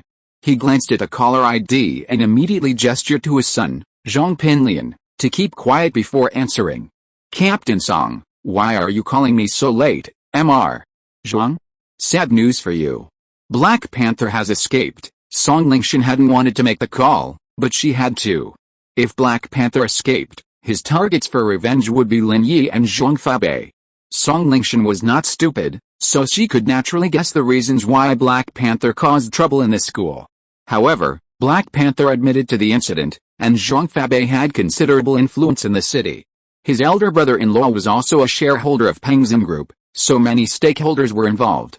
Without any evidence, Song Lingshan could not make random suspicions. Chapter 214 Late Night Conspiracy.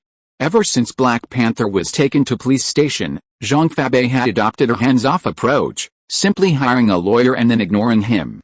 Logically, Zhong Fabei's connections in the city should have been enough to find a few influential figures to approach him, but he didn't. So Song Lingshan believed Zhong Fabei had given up on Black Panther out of fear of implicating him and his son. Of course, she didn't know that Zhong Fabei had secretly reached a private agreement with Black Panther through his lawyer, making it impossible for Black Panther to retaliate against the Zhong family. Oh? Really? Zhong Fabei said calmly, Captain Song, Black Panther and I aren't very familiar. He was just a captain of the security team I hired. Now that he's been arrested by you, I hired a lawyer for him out of humanitarian considerations. He has no connection to our company anymore. Song Lingshan was annoyed by Zhong Fabei's words. He completely distanced himself from the matter, but would Black Panther feel the same way? Would he seek revenge? Boss Zhong, I want to warn you that Black Panther might seek revenge on you, Song Lingshan said calmly, suppressing her anger. Revenge? Why would he seek revenge against me?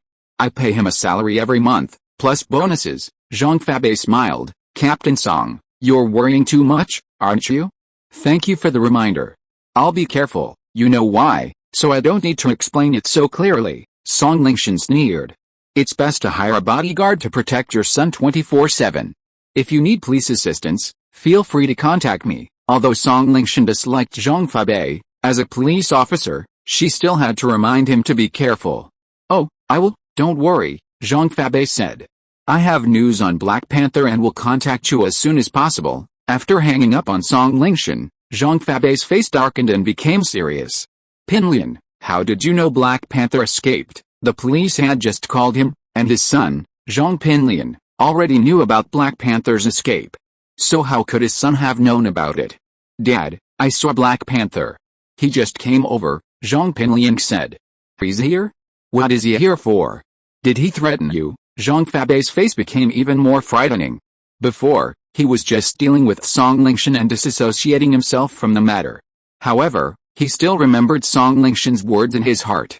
Black Panther might really take revenge on his son. Dad, don't worry, brother Black Panther is not that kind of person, Zhong Pinliang said. He won't deal with us. Every grievance has its perpetrator.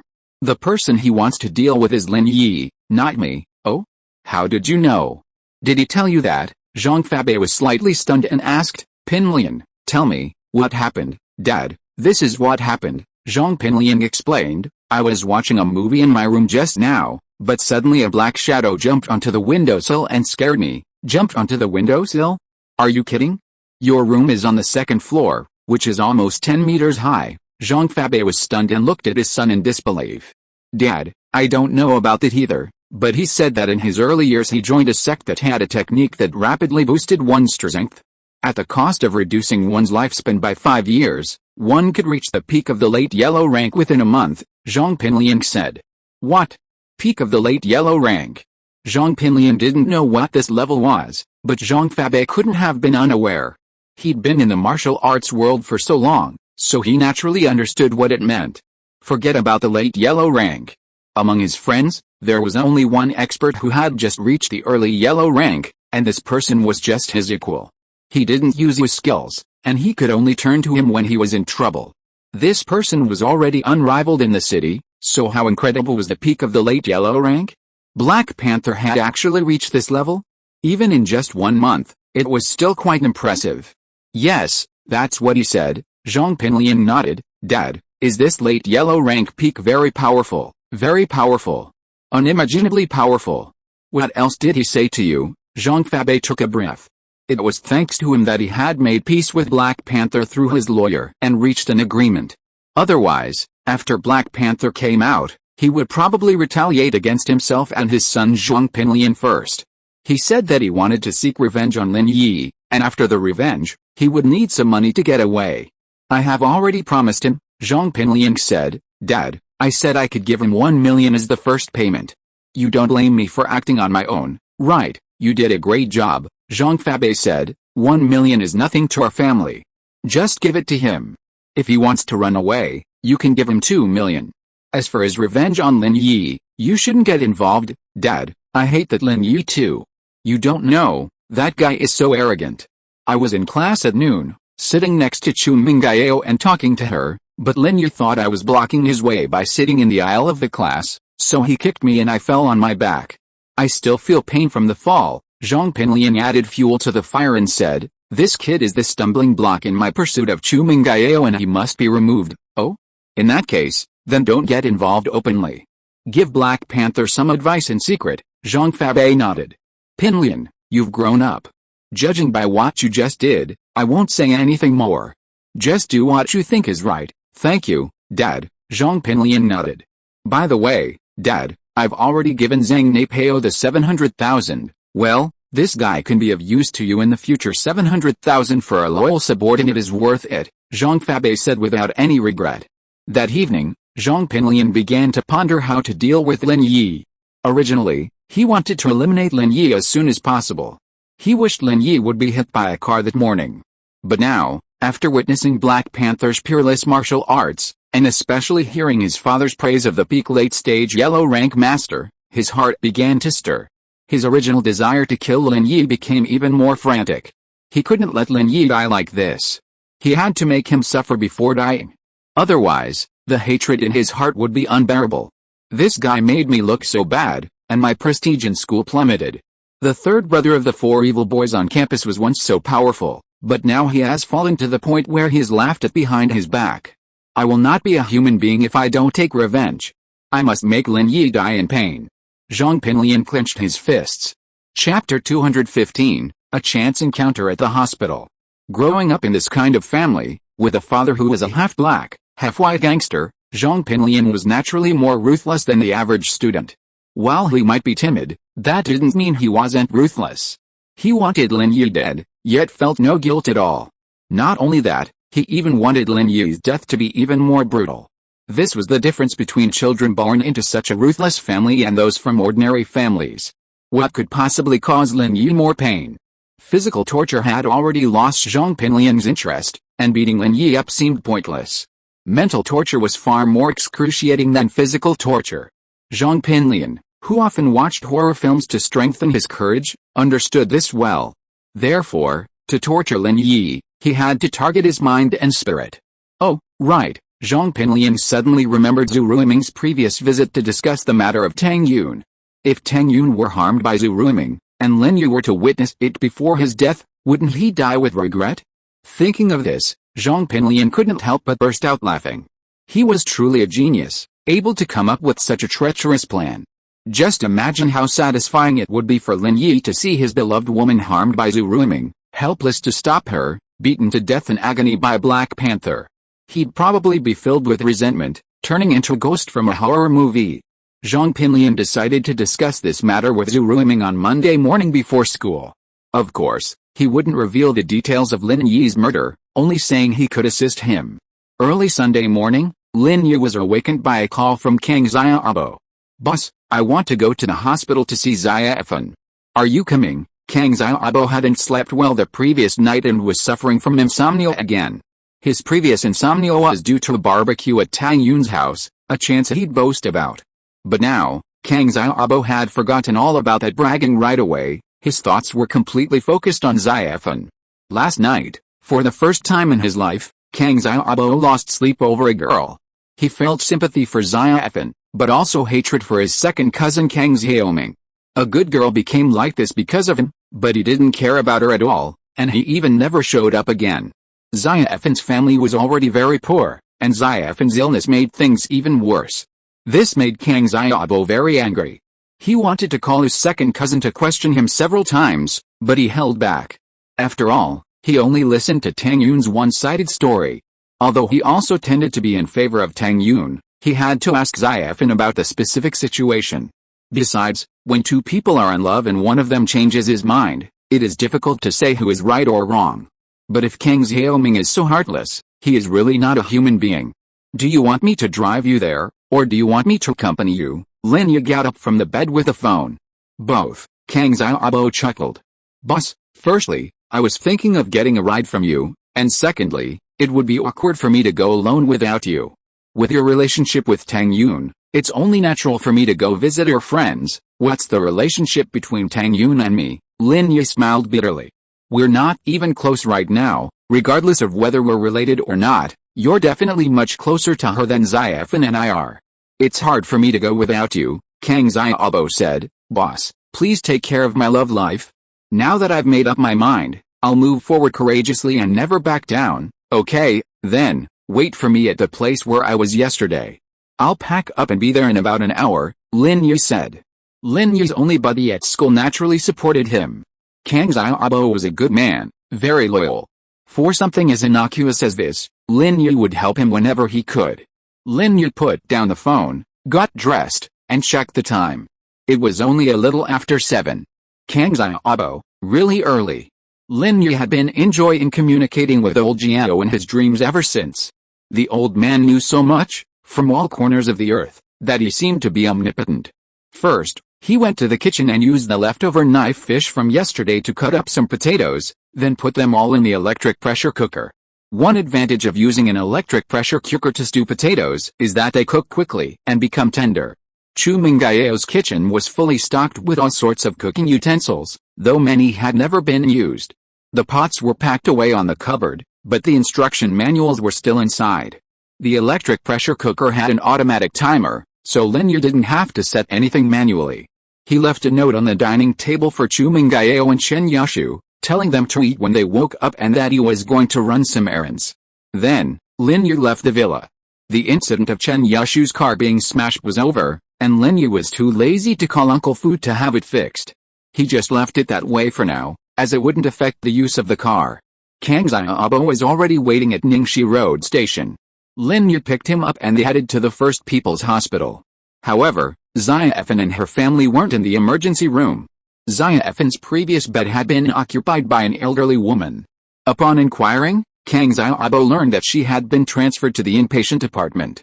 As he left the ward, he saw the nurse, Guanzin, who had changed his dressings earlier, walking with a medication. Seeing Lin Yi, she was slightly startled. Lin Yi? Why are you here? Guanzin's voice was tinged with surprise.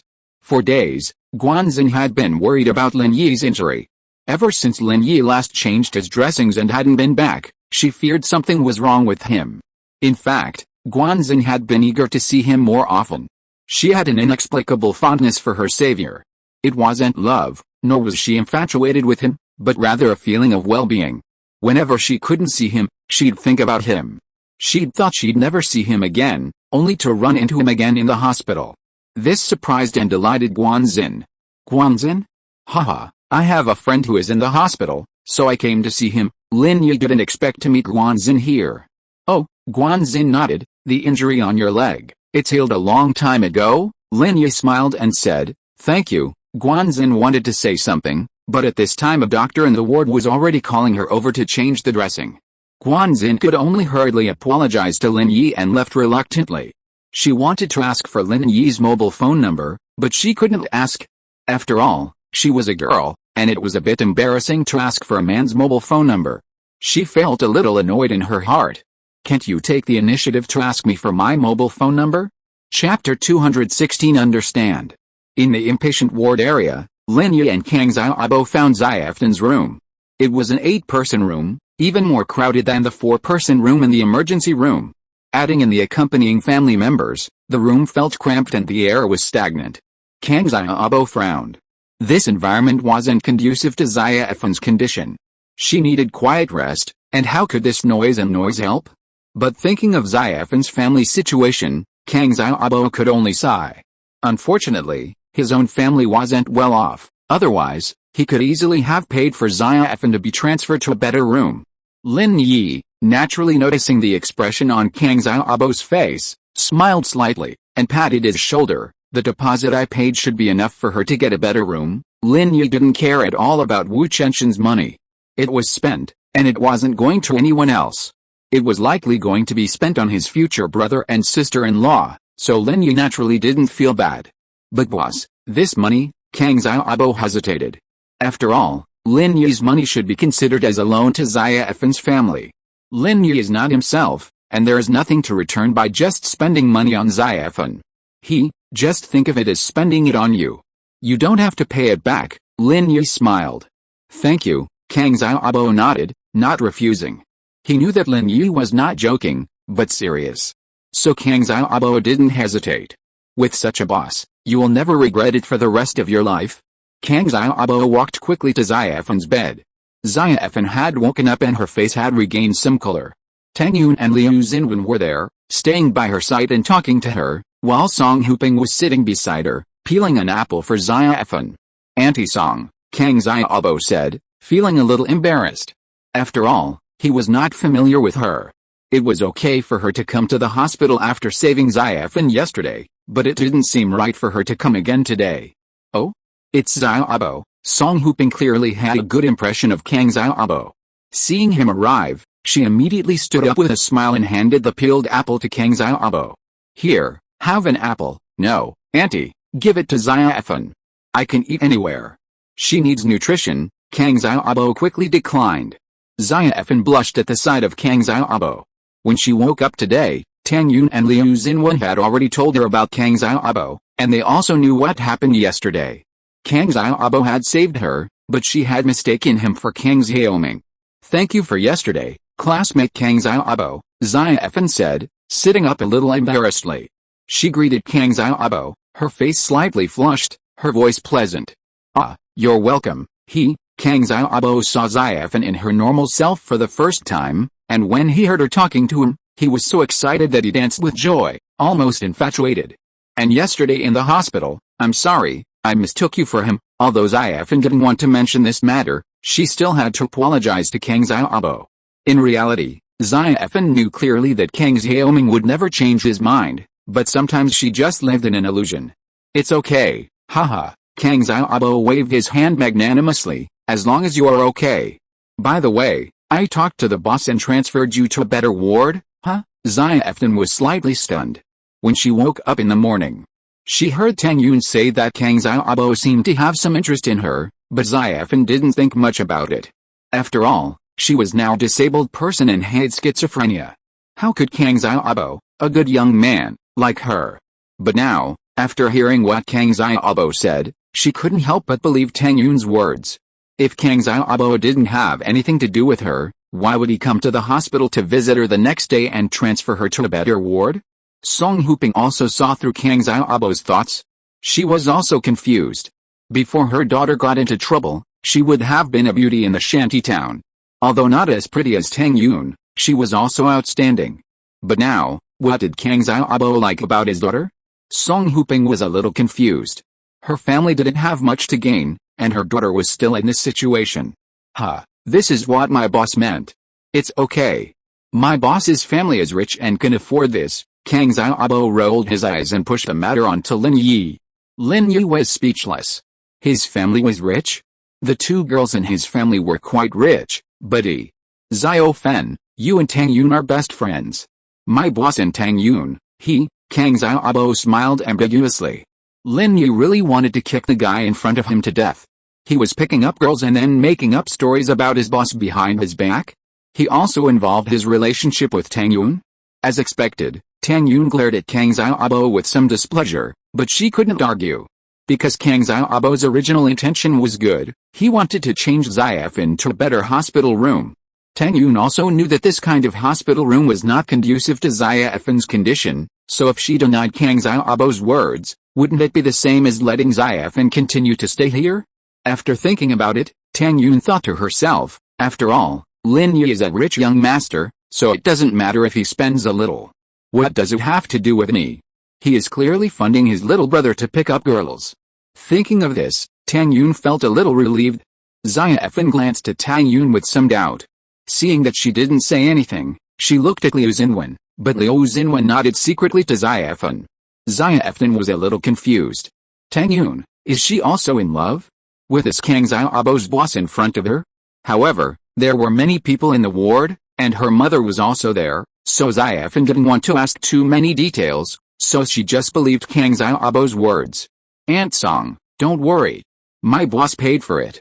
Let's help Xiaofan get transferred to another ward. Kang Xiaobo enthusiastically went to find a doctor. Lin Yi understood Kang Xiaobo's eagerness to show off. After all, she was the first girl he had fallen in love with, and he always wanted to show off. So Lin Yi laughed off Kang Xiaobo's arrangement of him. He waved to Tang Yun, who looked up in confusion and pointed at herself. Was he calling her? Lin Yi nodded, and Tang Yun stood up reluctantly and walked towards Lin Yi. What for? Kang Xiaobo always had a reason to get close to Xiaofan in order to pursue her, so he arranged this with us, Lin Yi explained. Do you understand? Oh, Tang Yun nodded a little unhappily, but did not refute. Then just don't take it seriously. Oh, no, Lin Yi smiled. Let's go. Follow Kang Xiaobo to see the transfer of wards, and by the way, tell me what Xiaofan thinks of him. If you're listening to this novel on a channel other than Fanfic World, it means they downloaded and uploaded it without effort. We cordially invite you to visit our channel, Mundo Fanfic Novelis. There you'll find the original version of this story and you can explore many other novels of various genres. We're waiting for you to immerse yourself in a world of incredible novels. Chapter 217 Ward Incident. Tang Yun hesitated for a moment, but still followed Lin Yi out of the ward. Xiaofan didn't say anything about her impression of Kang Xiaobo. She should just be grateful, right? Then do you think there's hope for him? Lin Yi asked. How should I know? Tang Yun snorted. Everyone around you follows your example, not studying hard, but chasing girls. Oh, talk about him now, don't talk about me, Lin Yi said, but I think Kang Xiaobo is probably moved. Tang Yun looked at Kang Xiaobo's back thoughtfully.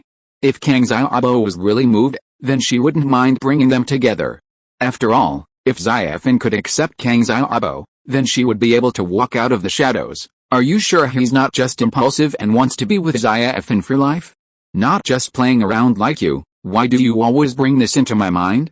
I never told you that I just wanted to play around with you. Lin Yi smiled bitterly. I'm not sure if Kang Xiaobo was impulsive, but I don't think so. Tang Yun glared at Lin Yi. A girl's reputation is very important. She must be faithful.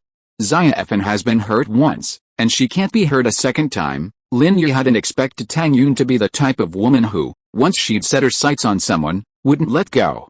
Most people with overly beautiful girlfriends would worry about them running away, but with Tang Yun, that wasn't a problem. As the two were talking, an argument broke out up ahead with Kang Xiaobo. Kang Xiaobo was arguing with a middle-aged man, while Song Huping, looking worried, tried to reassure him. We're not paying for anything, so why can't you give us a private room? Kang Xiaobo was furious. He eagerly dragged Song Huping to the director of the inpatient department to ask for a private room, but was met with a rebuff. No, but that was enough. Just as he was leaving the director's office, a doctor in a white coat walked in with a patient's family member. They smiled and told the previous director that this was his friend, asking him to arrange a premium room. Without a second thought, the director gave him a private room. Kang Xiaobo was furious. Don't you have one? How come we went and you didn't, but someone from the hospital brought a friend and you did? It's just a high-end ward, for insiders, the director of the inpatient department explained calmly, seemingly unwilling to waste any more time with Kang Xiaobo. Is there a first-come, first-served system?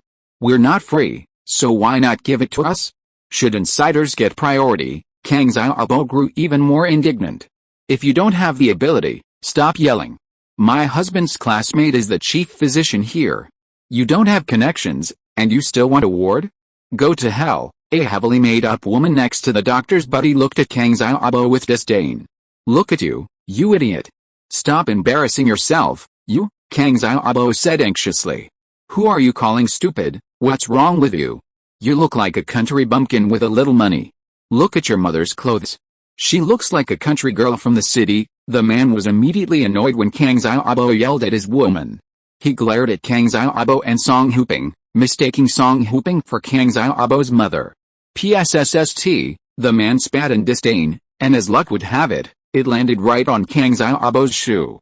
The man was obviously not expecting his spit to be so accurate, and was slightly startled. You wipe it clean. Kang Xiaobo had been hanging out with Lin Yi these days, and he was full of manliness. Come on, kid, cut it out. The man casually pulled 100 yuan from his bag and shoved it into Kang Xiaobo's hand. Go find a place to shine your shoes. Let me tell you, these days, money isn't enough to get you things done, you need connections. Learn some tips. With that, fearing Kang Xiaobo would continue to provoke, the man quickly took the woman and walked away.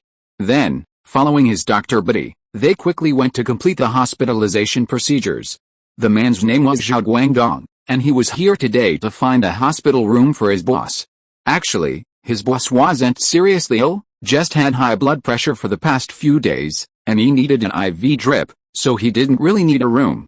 However, to show off his connections, Zhao Guangdong had asked his buddy, the chief physician, to secure a high-end room for him. Kang Xiaobo watched Zhao Guangdong leave, angrily throwing the 100 yuan to the ground. His fists clenched, his eyes bloodshot, and he gasped in anger. How? Lin Yi walked over, picked up the 100 yuan from the ground, and thrust it into Kang Xiaobo's hand. You still have to take the money. Don't mess with it, boss, I want to beat him up. Kang Xiaobo knew Lin Yi meant well. Xiaofan was in the hospital, and any extra money would be a good thing. He'd just been embarrassed before, but now that Lin Yi had handed him the money, Kang Xiaobo accepted it. Xiaobo, we don't want the ward anymore. Don't get into a fight. That ward is just as good. Song Huping quickly dissuaded Kang Xiaobo, fearing he might cause trouble. Tang Yun glanced at Lin Yi, suggesting he try to persuade Kang Xiaobo. She understood Kang Xiaobo's feelings. She had witnessed what had just happened and knew the fickleness of human nature. Hadn't he gone to the factory to collect medical expenses for his father himself? Wasn't it incredibly difficult, and ultimately he was kicked out? This guy had connections, and with a single word, he could get the money. His injuries weren't serious at all, not even close to his father's.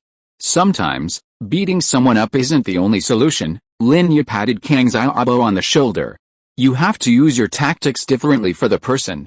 Just wait for me. They have to move out the same way they moved in. With that, Lin Yi headed for the inpatient director's office. The director had gone back earlier, taking advantage of Kang Xiaobo and Zhao Guangdong's argument. Seeing Lin Yi walk in, he was about to ask him what was going on, but then he saw Kang Xiaobo and the others trailing behind him. The director's face immediately darkened. Didn't I tell you there were no more wards? What are you doing here? Are you sure there's only one vacant premium ward, and you gave it to that person just now? Lin Yi ignored him and asked directly. Yes, you can leave. The director waved his hand impatiently. Then let them vacate, Lin Yi said calmly. Ha, the director couldn't help but laugh at Lin Yi's words. Who do you think you are? You can vacate just like that? Are you the dean? I have something else to do. If you're here to cause trouble, I'll call security. Are you sure you don't want me to come out? Lin Yi said, taking out his phone. Then I can only find someone to ask them to come out.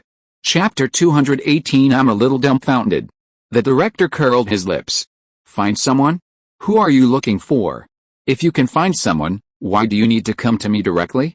Just like before, if you find an insider to bring the patient over, wouldn't the ward be given to you first?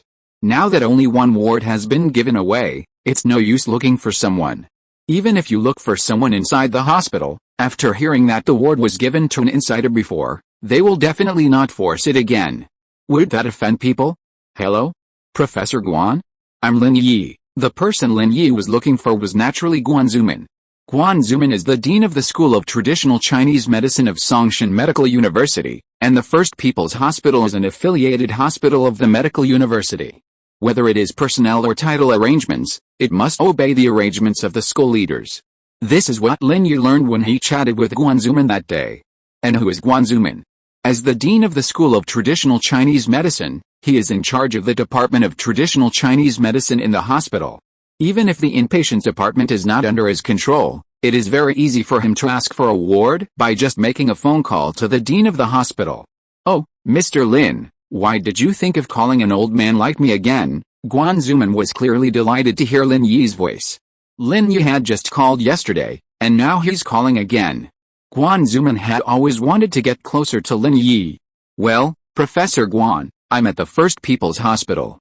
My friend is hospitalized here and wants to pay for a higher-end ward. We came here first, but the director of the inpatient department has given the ward to an acquaintance of his. Lin Yi didn't exaggerate, simply telling him the truth about his current situation. Haha, I see. I'll call old Qin, that's Director Qin of the hospital, and I'll let you know later, Guan Zuman said with a smile. If anyone else had come to Guan Zuman with this kind of situation, he would definitely not help. Lin Yi had already made it clear that the director of the inpatient department had given the ward to an acquaintance, an unspoken rule. Guan Zuman wouldn't bother anyone over such a small matter. That would make him, the dean of a traditional Chinese medicine college, seem petty. Of course, this is not the crux of the matter. The key issue is that although the hospital is an affiliated hospital of the school, it is jointly run with an enterprise, and his son is one of the shareholders of the hospital. Therefore, it is even more difficult for Guan Zuman to interfere in the affairs of the hospital at will. A phone call from him may cause an uproar. But the matter was brought by Lin Yi, so it was different. Guan Zuman was naturally very concerned about Lin Yi, a friend who was both a teacher and a friend. After hanging up the phone with Lin Yi, he called the hospital's director, Lao Qin. The director of the inpatient department was watching Lin Yi making a phone call with a sneer on his face, but suddenly heard Lin Yi mention the three words Professor Guan. He was slightly stunned and was trying to figure out who this Professor Guan was, when suddenly a cold sweat broke out. Who else could be called Professor Guan who has a connection with the hospital? Isn't that Guan Zuman, the dean of the School of Traditional Chinese Medicine of the Medical University? Thinking of this, the director of the inpatient department's expression froze. Who is Guan Zuman? The hospital director gave him face, and Guan Zuman's son was a shareholder of the hospital. Wouldn't it be easy for him to discipline a small inpatient director like him? The key problem was that he was wronged. The reason he didn't give Kang Xiaobo a ward was because the doctor had called him in advance and asked him to help reserve a ward. It was just that Kang Xiaobo came in the gap before the doctor came. If it really was a first come, first served basis, then it was the doctor who called first. But it was also his fault for not explaining it clearly to Kang Xiaobo. If he had explained it properly, things wouldn't have turned out like this, right? Thinking of this, the inpatient director quickly stood up and explained somewhat awkwardly, "Little brother, why bother Dean Guan? Actually, I need to explain this. The doctor who came to ask for a ward before was not based on the first come, first served basis you think. He had called in advance, so I reserved the ward for him and then told that little brother that there were no wards. Do you think I will believe what you say now?" Lin Yi didn't care whether what he said was true or not, and he was in no mood to listen to his explanation. Even if what he said was true, what had he been doing all along? The director of the hospitalization department was speechless, his face flushing. He wanted to say something else, but the phone on his desk rang sharply. Startled, he hurried over and humbly answered the call, already guessing who was calling. Sure enough, after seeing the caller ID, the director became even more humble. "Director Qin, you're looking for me." However, before the director could finish his words, a roar of anger came from the other end of the line. The director hurriedly said yes, but before he could explain, the caller hung up. The director put down the phone in frustration, but when he turned to face Lin Yi, his smile was even brighter than before. "Excuse me, little brother, I'll have them vacate the ward right away." The director of the hospitalization department had made his decision. He could offend the doctor, but if he offended Guan Zuman and Director Qin, he had no chance of staying in the hospital and should get out as soon as possible. He felt a little regretful for looking down on others, but there was nothing he could do. Kang Xiaobo stood beside Lin Yi, feeling even more refreshed. All his previous anger was released in an instant, and he sneered at the inpatient director with a flattering smile on his face. Seeing Kang Xiaobo's smile, the inpatient director was embarrassed, but also a little indignant. "You feel good about pretending to be a pig and eating the tiger, right? You find it fun to pretend, right? Your friend knows Guan Zuman, and you are still begging me for a high-end ward? Isn't that something that can be done with just one phone call?" However, despite thinking about it, he had to put on a smile and said, "Everyone, please follow me. I'll go arrange a ward right away." Tang Yun looked at Lin Yi deeply. It seemed that wherever this man went, there was no problem he couldn't solve. The solutions varied, sometimes using violence, sometimes using connections. Tang Yun shook her head, pressed her temples, and calmed herself down, not thinking about Lin Yi. After leaving the inpatient director's room, Lin Yi was surprised to see Guan Zin looking around. Lin Yi waved to her in surprise. "Guan Zin, here." After hearing Lin Yi's call, the inpatient director's eyes suddenly darkened and he almost fell to the ground. "You even know Guan Zin?" Why did you call? You asked Guanzin to come and talk to me, which is more powerful than the previous doctor. Chapter 219 How to Get In and How to Get Out. The director of the inpatients department is also a senior member of the hospital, so he naturally knows Guanzin's identity. Ordinary doctors don't know, but the director of the inpatients department knows it very well. Guan Zuman's granddaughter, the daughter of a hospital shareholder, with such an identity, who dares not to give face? Originally, the director of the inpatients department was still wondering how familiar Lin Yi and Guan Zuman were with each other, because it was related to the seriousness of the matter. If Lin Yi and Guan Zuman were just acquaintances, and not very familiar with each other, then this matter would just pass. If they were very familiar, then it would inevitably leave a bad impression on Guan Zuman and Dean Qin. At this time, he saw that Guan Zuman's granddaughter also knew Lin Yi. Doesn't that mean that Lin Yi and Guan Zuman's family are very familiar with each other? After Guanzin finished her work, she didn't know why, but she walked to the inpatients department in a daze. She just wanted to see if she could run into Lin Yi again, and she didn't have any specific purpose, because she hadn't asked which ward Lin Yi was in before. Suddenly hearing Lin Yi calling her, Guanzin was instantly delighted, a sweet smile playing on her lips. Lin Yi, I just came to see if there's anything I can help with. Oh, nothing for now. It's been resolved, Lin Yi said, glancing at the head of the inpatient department. Guanzin felt a bit awkward after hearing Lin Yi's words, unsure of what to say next. Then, seeing Tang Yun, who was as beautiful as herself, beside Lin Yi, she felt a little deflated. Is this your girlfriend? No, I have nothing to do with her. Before Lin Yi could say anything, Tang Yun jumped out and waved her hands away, as if someone had stepped on her tail. Oh, Guanzin breathed a sigh of relief, then said to Lin Yi, give me your phone number. I haven't thanked you for what happened last time. I'll treat you to dinner when I'm off duty. Lin Yi didn't care and gave a number. Guanzin saved it and called back, causing her number to appear on Lin Yi's phone. Tang Yun, however, frowned. Did Lin Yi help her? Suddenly, she felt a surge of regret. Why was she so eager to explain her relationship with Lin Yi? This guy is quite popular with women. He immediately hooked up with a pretty nurse.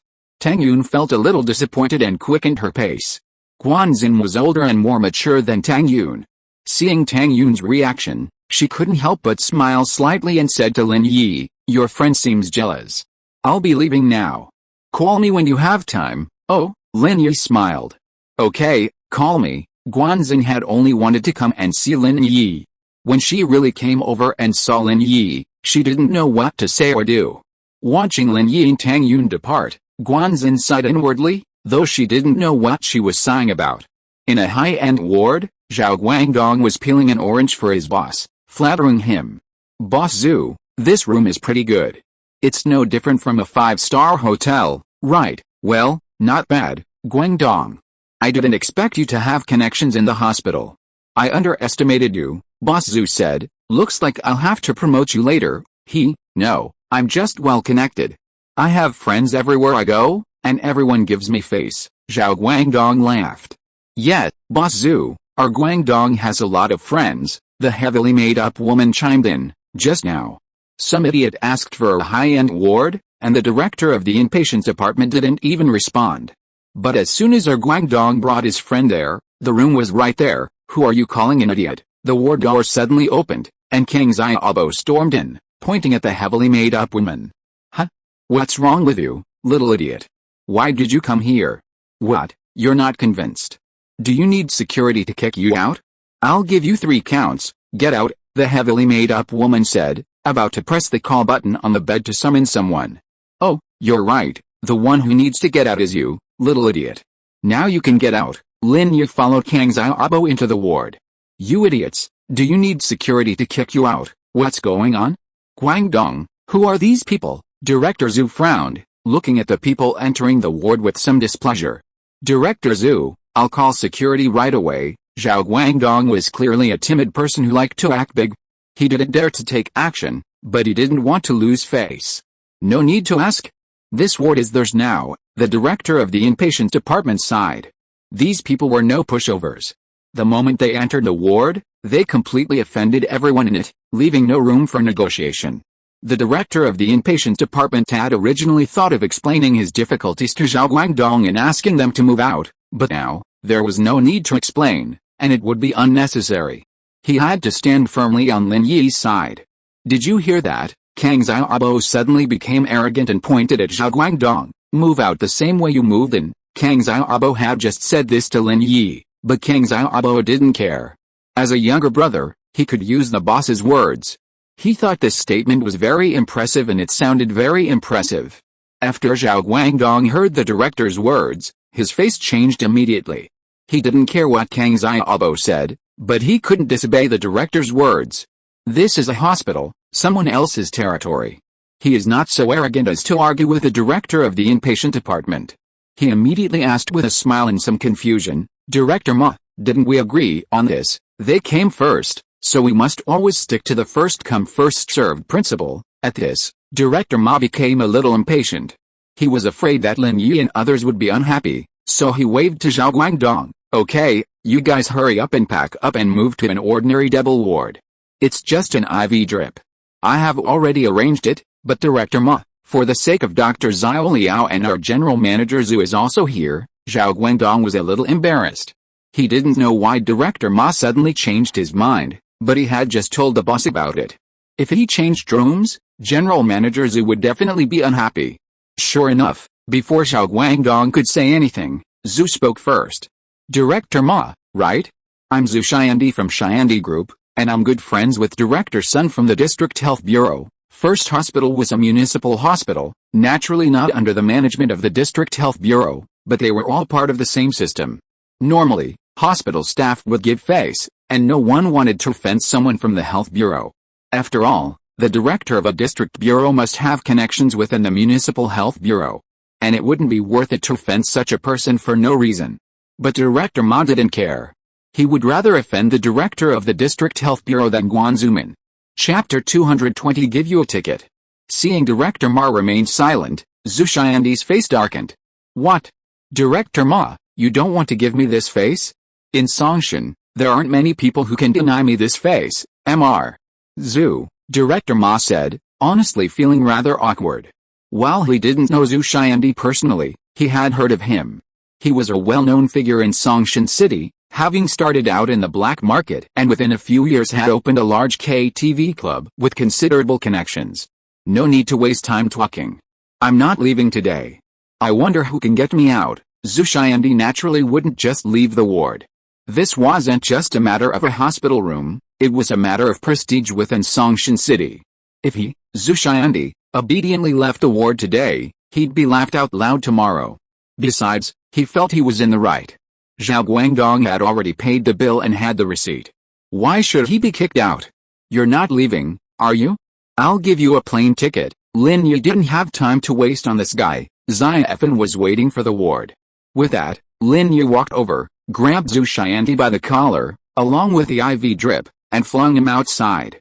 Zhu Xiandi flew out, landing on the bench at the ward door with a thud. The IV drip magically landed on a clothes rack behind the bench. Lin Yi had already given Zhu Xiandi a lot of face, telling him to get the IV drip outside and then leave. Otherwise, he'd tell him to get under the bench. Zhu Xiandi had initially been a bit disdainful of Lin Yi's approach, ready to threaten him with a few words. Who was he? Zhu Xiandi, a celebrity in Songshan City. How dare this guy touch him? Wasn't he courting death? But before he could say anything, he suddenly felt his body floating in thin air, and the next moment, he was sitting on a bench in the hospital corridor. Director Ma didn't expect Lin Yi to be so aggressive. He simply didn't listen to what Zhu Xiandi said and threw him out. He smiled bitterly, but this also saved him the trouble of explaining himself. Zhao Guangdong was also a little dumbfounded. What kind of person is this? He has never seen such a person. He would be embarrassed if he said something wrong. But Zhao Guangdong didn't dare to say anything to Lin Yi. He was a typical bully who only feared the strong and bullied the weak. Seeing his boss flying out, he hurriedly ran out of the ward to check if his boss was okay. Boss Zhu, are you okay? Zhao Guangdong ran to the corridor and asked Zhu Xiandi, who looked a little pale. Zhu Xiandi was fine, but he was scared. Who would feel good after being a trapeze artist? Especially at such an old age, his heart was almost scared to death. Today, I, Zhu Xiandi, am putting this on notice. If you're brave, wait in this ward.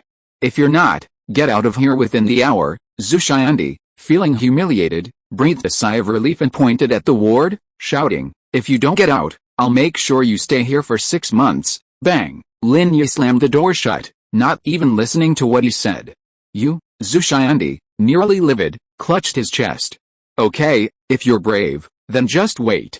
Guangdong, call Ruo Guang and have him bring some people over." "Yes, Mr. Zhu." Zhao Guangdong had actually wanted to call for a while, but since Mr. Zhu hadn't spoken, he didn't dare act on his own. Now, as long as he could call the boss's eldest son, Zhu Ruo Guang, then everyone in the ward would be doomed. Although Tang Yun disliked violence, she couldn't help but smile today. Lin Yi was always so unscrupulous, just like when he destroyed Zhang Baigan's barbecue stall that day. As Lin Yi said, you have to use different tactics to deal with different people. Some people won't listen to reason, so you have to fight violence with violence. "Hey, little brother, that Zhu Xiandi has some connections in society, and you've offended him." Director Ma knew that Lin Yi and Guan Zuman had a close relationship, so he had to remind him at this time. "How about I call a few security guards over?" "Thank you, Director Ma, but no, I think it would be a good idea to arrange for a few surgeons," Lin Yi said. "Huh?" Director Ma was stunned, not quite understanding what Lin Yi meant. Thinking carefully, was Lin Yi saying that if Zhu Xiandi sent someone over, someone in the ward would be injured and need a surgeon? But why bother? Waiting to get beaten? Director Ma couldn't understand, but since Lin Yi said so, he could only agree for now and act accordingly. "Xia Abo, you, Aunt Song, and Director Ma take Xiafton over. Tang Yun and I will wait in the ward," Lin Yi said. "That Zhu Xiandi won't give up. If this trouble isn't resolved today, it'll become a problem sooner or later.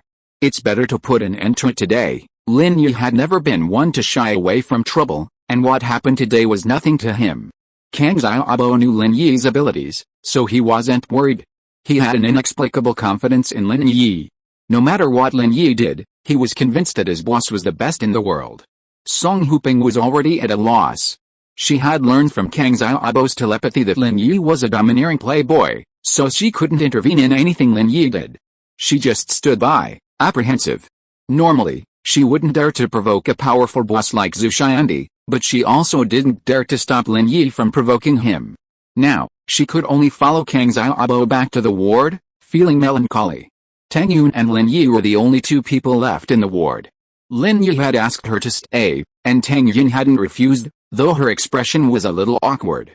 "Actually, there's no need to change wards. It's not worth offending everyone just for a ward." "Offend?" Lin Yi smiled faintly. "I don't take that guy at the door seriously. If he thinks I've offended him, then so be it. But it's best not to do anything else, or he'll really offend me." Tang Yun couldn't help but burst out laughing at Lin Yi's words. "Why are you always bragging? Even if you're a young master, that guy seems like a big boss." "How?" Lin Yi chuckled. "When you're absolutely sure you can take someone's life, no matter their profession or status, you won't take them seriously." He'd been carrying out solo missions since he was 10 years old. Whether they were wealthy bosses or gangsters, in Lin Yi's eyes, they were just targets. Just a silly grin, Tang Yun turned away angrily when Lin Yi didn't respond. "I'm telling you, I'm helping you so wholeheartedly because Xiafan is your friend. Do you believe me?" Seeing Tang Yun pretending to be angry, Lin Yi couldn't help but teasing her. Chapter 221 The Consequences of Being Naughty. "I don't believe it." Tang Yun curled her lips. "Aren't you helping your younger brother to chase girls?" "Both sides." Lin Yi did not deny it. Tang Yun snorted secretly, but did not say anything. The relationship between herself and Lin Yi was becoming more and more complicated and confusing. Just thinking about it gave her a headache, so the best way was not to think about it. Not long after, Xiafan was personally pushed to this ward by Director Ma. Lin Yi smiled secretly. This Director Ma probably thought that he had a close relationship with Guan Zuman. After settling Xiafan down, Director Ma left, and the ward returned to silence. Zhu Xiandi, Zhao Guangdong and others at the door of the ward had left at some point. "Huh? Boss, that Zhu what the heck, just left like that? Didn't he tell us to wait?" Kang Xiaobo was a little surprised by Zhu Xiandi's departure. He went to find someone, right? Lin Yi naturally didn't think that Zhu Xiandi would just let it go, or maybe someone will come to cause trouble later, and he's afraid of getting in trouble by alerting the police, so he left first to distance himself from him. Kang Xiaobo nodded. Before he could say anything, there was a noise in the corridor. Then, The door of the ward was kicked open, and a yellow-haired man rushed in with 4 or 5 gangsters. All the men in the room, come out. The yellow-haired man was about to call all the men in the ward out, but suddenly his eyes fell on Tang Yun. He didn't expect there was such a beautiful woman in the ward. The yellow-haired man was a pervert. He originally came to teach people a lesson, but after seeing Tang Yun, he changed his mind a little and winked at his men beside him. As the leader, he certainly couldn't say what he thought, otherwise he would seem too uncultured. The henchman was Huang Mao's trusted confidant. He understood Huang Mao's intentions from the look in his eyes and pointed at Tang Yun. Come out too. Tang Yun was slightly startled, realizing Huang Mao might have taken a fancy to her and intended to do something bad to her. She glanced at Lin Yi with some alarm, only to find him standing there calmly, as if nothing had happened. While secretly annoyed, Tang Yun regained her composure. With Lin Yi around, she shouldn't be in any danger, right? Although she felt a little resentful of his kindness, she also hoped Lin Yi would protect her in this situation. Tang Yun wasn't sure what was going on, but it was strange. Seeing the henchman's presence, Huang Mao nodded silently. Since he had made it clear, he felt freer to act. He reached out to embrace Tang Yun, intending to carry her out of the room. Startled, Tang Yun tried to duck, but as she did, she bumped into someone. Glancing sideways, she saw it was Lin Yi. Just as she was about to ask him what he was doing, she saw Lin Yi grab Huang Mao's outstretched hand. Your hands are mean. Lin Yi smiled faintly, looking at the yellow-haired man. I haven't hugged her yet, and you want to. Hearing Lin Yi's somewhat shameless words, Tang Yun blushed and glared at him. What do you mean you haven't hugged her yet? Boy, since you haven't hugged her, then she has nothing to do with you.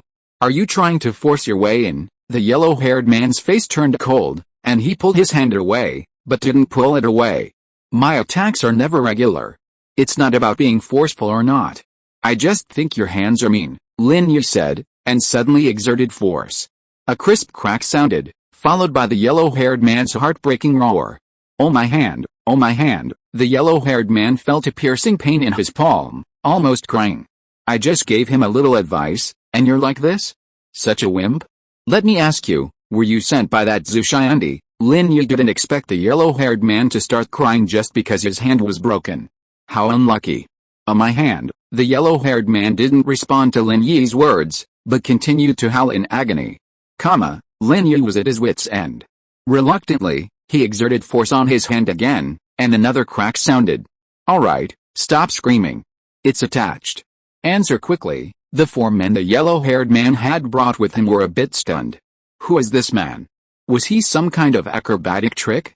He had dislocated the yellow-haired man's hand and then reattached it so carelessly? They wanted to attack, but hesitated. After all, without Wang Mao's permission, they had to consider Wang Mao's safety. Go, all of us, kill this guy. The yellow-haired man's hand was finally attached, and the pain finally eased. He shouted fiercely. Crack, there was another crisp sound, and Lin Yi had dislocated the yellow-haired man's hand again. Ouch, the yellow-haired man cried out in pain, but this time Lin Yi used even more force than before. Not only was his hand dislocated, but it was also deformed, bending at an incredible angle. The yellow-haired man cried out twice, then rolled his eyes and fell to the ground, unconscious. I shouldn't have connected you. You're such a jerk. Lin Yi didn't bother to question him this time. He turned to look at the yellow-haired henchmen who were about to approach, hesitantly. Are any of you guys guilty? Seeing the yellow-haired man's deformed hand, the 4 of them were overcome with emotion. What kind of pervert is this? How could he be so cruel? No, they said, not wanting to be like the yellow-haired man, and subconsciously shook their heads. Oh, then you. Lin Yi pointed at the yellow-haired henchman who had asked Tang Yun to leave with him and asked, tell me, was it that Mr. Zhu who sent you here? The henchman was Wang Mao's absolute confidant, and he couldn't bear to betray him. Looking at the yellow-haired henchman on the ground, a sudden surge of ruthlessness surged in his heart. He suddenly drew a dagger from his body and rushed towards Lin Yi, shouting, I'll fight you. However, just as he was about to reach Lin Yi, the henchman suddenly changed direction and stabbed Tang Yun with the dagger. Tang Yun was startled and screamed, trying to dodge, but it was too late. Just as the dagger was about to stab Tang Yun, his body miraculously tilted and he fell towards the yellow-haired man, with the dagger piercing his bent palm. The yellow-haired man had already fainted from the pain, but was stabbed by his subordinate and woke up with a cry of pain. Seeing that his trusted subordinate stabbed him with a dagger, the yellow-haired man was immediately furious. He was actually betrayed by his subordinate. What the hell do you want to do? The yellow-haired man didn't know where he got the perseverance and courage from. He suddenly pulled out his damaged dagger with his left hand and pointed it at his trusted subordinate. You stabbed me in the back, boss. You misunderstood. It wasn't me who wanted to stab that guy and that woman, but I don't know why. When I walked up to them, the guy kicked me lightly on the leg, and I felt like my whole leg was numb, and then I fell to the ground. The trusted subordinate waved his hands and explained, I don't know how I stabbed you, boss. Chapter 222 I'm really scared. After hearing his trusted henchman's explanation, Wang Mao generally believed him. This henchman had been with him for years. While the other four men might turn against him, this one definitely wouldn't. However, Wang Mao's expression darkened. Even if he was a fool, he knew the man before him was a legendary master. Although Wang Mao wasn't a master, he had been in the underworld and had heard of the legendary masters of the heaven and earth mysterious yellow realms, capable of leaping over rooftops, walking on walls, and even acupuncture from a distance. He wasn't sure if Lin Yi was one of those masters, but judging by his skillful bone-setting and bone-lifting techniques, he was definitely something special. And after hearing what his trusted henchman had said, it seemed he was probably no match for the legendary acupuncture. While he didn't think Lin Yi was truly that powerful, he knew that with his skills, he was no match for him. Even if this guy wasn't a yellow rank master, he was definitely at a half-yellow rank. At this thought, Wang Mao began to consider retreating. Wow, your right hand is so scary, why not switch to your left hand this time? Since you're awake, continue to answer my questions, Lin Yi said, and then squatted down, pulled the yellow-haired man's left hand, and prepared to continue playing with the bone-breaking game. Don't worry, brother, whatever you want to know, I'll tell you. The yellow-haired man was really scared, looking at Lin Yi and begging. Oh, then let me ask you, were you sent by that zoo whatsoever? Lin Yi asked. Yes, the yellow-haired man answered very straightforwardly. Okay, you go back and tell that zoo whatsoever, I'll go find him, Lin Yi said. Okay, brother, I'll pass it on, the yellow-haired man said quickly. Click, there was another crisp sound, and Lin Yi let go of the yellow-haired man's left hand, but the yellow-haired man's left hand was already dislocated. Oh, brother, I've told you, why are you still? The yellow-haired man jumped up from the ground in pain, looking at Lin Yi with some resentment. I'll look too kind. I'm afraid you don't know I'm a ruthless person, and you'll be so mean as to come to the hospital next time. Lin Yi looked at Wang Mao with a smile without any sympathy. Wang Mao was about to cry. Brother, I know you are a ruthless person. Don't worry, I won't come again. How could Wang Mao not understand what Lin Yi meant? Lin Yi warned him not to come to the hospital to make trouble in the future, but did he still dare to come? Although Wang Mao was a gangster, he was not a fool. He was obviously stronger than himself, but he still went to get beaten up. Isn't that stupid? Okay, go away. I won't see you off. Lin Yi waved his hand, indicating that Wang Mao could get out. Director Ma had arrived a long time ago and was standing at the door, not daring to come in. He heard a nurse say that a fight broke out in this ward, so he hurried over to see what was going on. But after taking a look, he finally understood why Lin Yi asked him to find some surgeons. These guys who came out really needed to see a surgeon. Lin Yi was a good judge of character.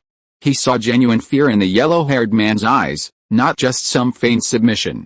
Some surrendered, truly surrendered, but others only appeared to surrender, their inner thoughts brooding on revenge. If the yellow-haired man wasn't truly surrendering, but instead planned to seek revenge later, Lin Yi wouldn't mind making him disappear from the face of the earth without explanation. Lin Yi was known for his protectiveness within the squad. If anyone dared to touch a member of the squad, I'd go after your entire family first. Returning to the bustling city, he lost his teammates, but gained new friends. These friends, like his former teammates, were Lin Yi's Achilles heel. Tang Yun had already covered her mouth in fear, and even a strong woman like Liu Xinwan couldn't help but stare in shock. Song Huping even covered Xiaofen's eyes. Lin Yi was simply too cruel. Although he was dealing with a group of evildoers, his methods still sent shivers down the spine of those who watched. Only Kang Xiaobo's eyes were filled with excitement. He'd already had a rooftop brawl with Lin Yi before, and most men react to fights with only impulsive passion, not fear or terror. We'll just teach these people a lesson. If not, they'll still be causing trouble." Lin Yi, seeing the expressions on everyone's faces, shrugged sheepishly. "Boss, you're so cool. Can you teach me that move just now?" Snap, that guy's hand was broken, Kang Xiaobo said with a hint of envy. "I can teach you, but who can I use as a demonstration?" Lin Yi smiled at Kang Xiaobo. "Well, forget it then," Kang Xiaobo said weakly, withdrawing his hand. The tense atmosphere in the ward was suddenly lightened by the humorous exchange between Lin Yi and Kang Xiaobo. Even Song Huping smiled. Xiaofen, perhaps having seen enough life and death to not be too frightened by what had happened before, smiled as well at Kang Xiaobo's words. Tang's mother was going to set up a stall at the snack street that afternoon, and Tang Yun naturally wanted to help her. Xiaofen wasn't seriously injured, so Tang Yun prepared to leave. Tang Yun left, and Lin Yi felt bored staying, so he left with her. Kang Xiaobo and Liu Xinwen were left to care for Xiaofen. Kang Xiaobo seemed certain of his feelings. 18-year-old Kang Xiaobo was impulsive and passionate. Although Xiaofen had her flaws, the persistent Kang Xiaobo had overlooked them. Lin Yi was a bit more rational than Kang Xiaobo, but not by much. Lin Yi relished the wonderful campus life, but those days of living on the edge of life were fading further and further away. Looking at Tang Yun, who sat in the passenger seat with her head down and silent, Lin Yi smiled. She still looked like a punching bag, as if he bullied her every moment of every day. The car pulled into the shantytown, and Lin Yi parked it where he had been yesterday. The shantytown had returned to its usual bustle and leisure. Elderly people sat comfortably in front of their homes, chatting with their neighbors. Children ran around, curiously gathering around to see what was going on in Lin Yi's car. The shadow of Xiaofen's suicide yesterday had dissipated, and the three-story building had returned to its former tranquility. "Send you home," Lin Yi frowned, because he saw that Li Erlin was leisurely walking towards this side. Tang Yun hesitated for a moment, but finally nodded yes. Compared to unreasonable villains like Li Erlin and Zhu Ruiming, she would rather deal with Lin Yi, a gentle villain. In fact, when Tang Yun said Lin Yi was gentle, she also felt that Lin Yi's attitude towards her was more gentle. Although he pursued her, he never forced himself, and occasionally he could tolerate her little temper. This made Tang Yun's defense against Lin Yi continue to weaken, because she believed that as long as she didn't nod, Lin Yi would not do anything excessive to her. Chapter 223 Zhu Family Father and Son. Li Erlin obviously saw Lin Yi and Tang Yun, and was stunned for a moment, but did not stop. He quickly walked past Lin Yi and Tang Yun without saying a word. Because he had more important things to do today. Bing Xiao came to Songshan, and he wanted to gather a few brothers to join Bing Xiao. As for the problem of Tang Yun and Lin Yi, he naturally would not get entangled now. Although he hated Lin Yi in his heart, Li Erlin firmly believed that as long as he got Bing Xiao's support, it would only take a few minutes to deal with Lin Yi, and Tang Yun would be his plaything sooner or later. Looking back at Lin Yi with hatred, Li Erlin quickened his pace. He knew why Bing Xiao recruited him at this time. He had some reservations before. After all, he was also a member of the shantytown and grew up in the shantytown. It was a bit unreasonable to help Bing Xiao deal with the residents of the shantytown. However, Lin Yi's presence reassured Li Erlin. Lin Yi, of course, had no idea what Li Erlin was thinking, and seeing him hurried past without a word, was puzzled. "He's not harassing you anymore," Tang Yun shook her head in confusion, but not to answer Lin Yi's question about Li Erlin's absence. She simply couldn't understand what was wrong with Li Erlin today. Lin Yi dropped her off at her doorstep, but didn't go in. "I'm leaving." "Yeah," Tang Yun said, annoyed. "You're leaving, so why are you telling me this? Do you even need me to invite you home?" Wasn't that a clear sign of asking her to say that? If she didn't invite him, it would seem rude. Tang Yun felt a little helpless. "Come in and sit for a while." "No, I'll just go back," Lin Yi smiled. "Oh," Tang Yun said, even more furious. "I've even lowered my dignity to invite you, and you still don't come in. What's the point?" Turning around, she ignored Lin Yi and hurried home. On Monday, upon arriving at school, Zhong Pinliang couldn't wait to ask Zhu Ruiming out. "Liangzi, do you have something to talk to me about?" Zhu Ruiming was in a bad mood. He was very upset about what happened yesterday, which affected his overall plan. He had planned to do as Zhong Pinliang said, find someone to tie up Tang Yun, and then rape her. Originally, he had already agreed with his eldest brother Zhu Ruoguang to bring people to help, but when he returned home last night, he tragically discovered that his eldest brother had been beaten. Both his hands were crippled, and it took a long time to recover. His plan had to be postponed. The situation at the time was like this. Zhu Ruiming returned home, but saw his father Zhu Xiandi sitting there with an unhappy face. "Dad, what's wrong with you?" Zhu Ruiming was a little puzzled. Why did his father look like that, as if he had been robbed of his money? Zhu Xiandi was not robbed of his money, but his hospital room was robbed. In Songshan City, although he was not the kind of person who could shake the world with his stomping feet, he still had some face. He has a strong network of contacts, but his ward was snatched away by a few inexplicable bumpkins. If this matter were to be made public, wouldn't people laugh at him? How could he survive in the upper class of Songshan City? Therefore, Zhu Xiandi directly asked Zhao Guangdong to call his eldest son, Zhu Ruoguang, the gang leader of the North District, and asked him to bring people to the hospital to find a place for him. If he didn't teach those bumpkins a profound lesson, he would definitely not be able to bear this. However, just when he returned home to wait for the good news from his son, he received bad news. His son was actually beaten by someone in the ward. Although the specific situation is still unknown, his son is already on the way home, and Zhu Ruoguang has suffered a big loss. Zhu Xiandi hasn't suffered such a big loss for a long time since he became rich and opened a KTV bar. Especially after secretly funding his eldest son Zhu Ruoguang to become the gang leader of the North District, Zhu Xiandi has become even more prosperous. Don't ask so many questions. Go back to your room and do your homework.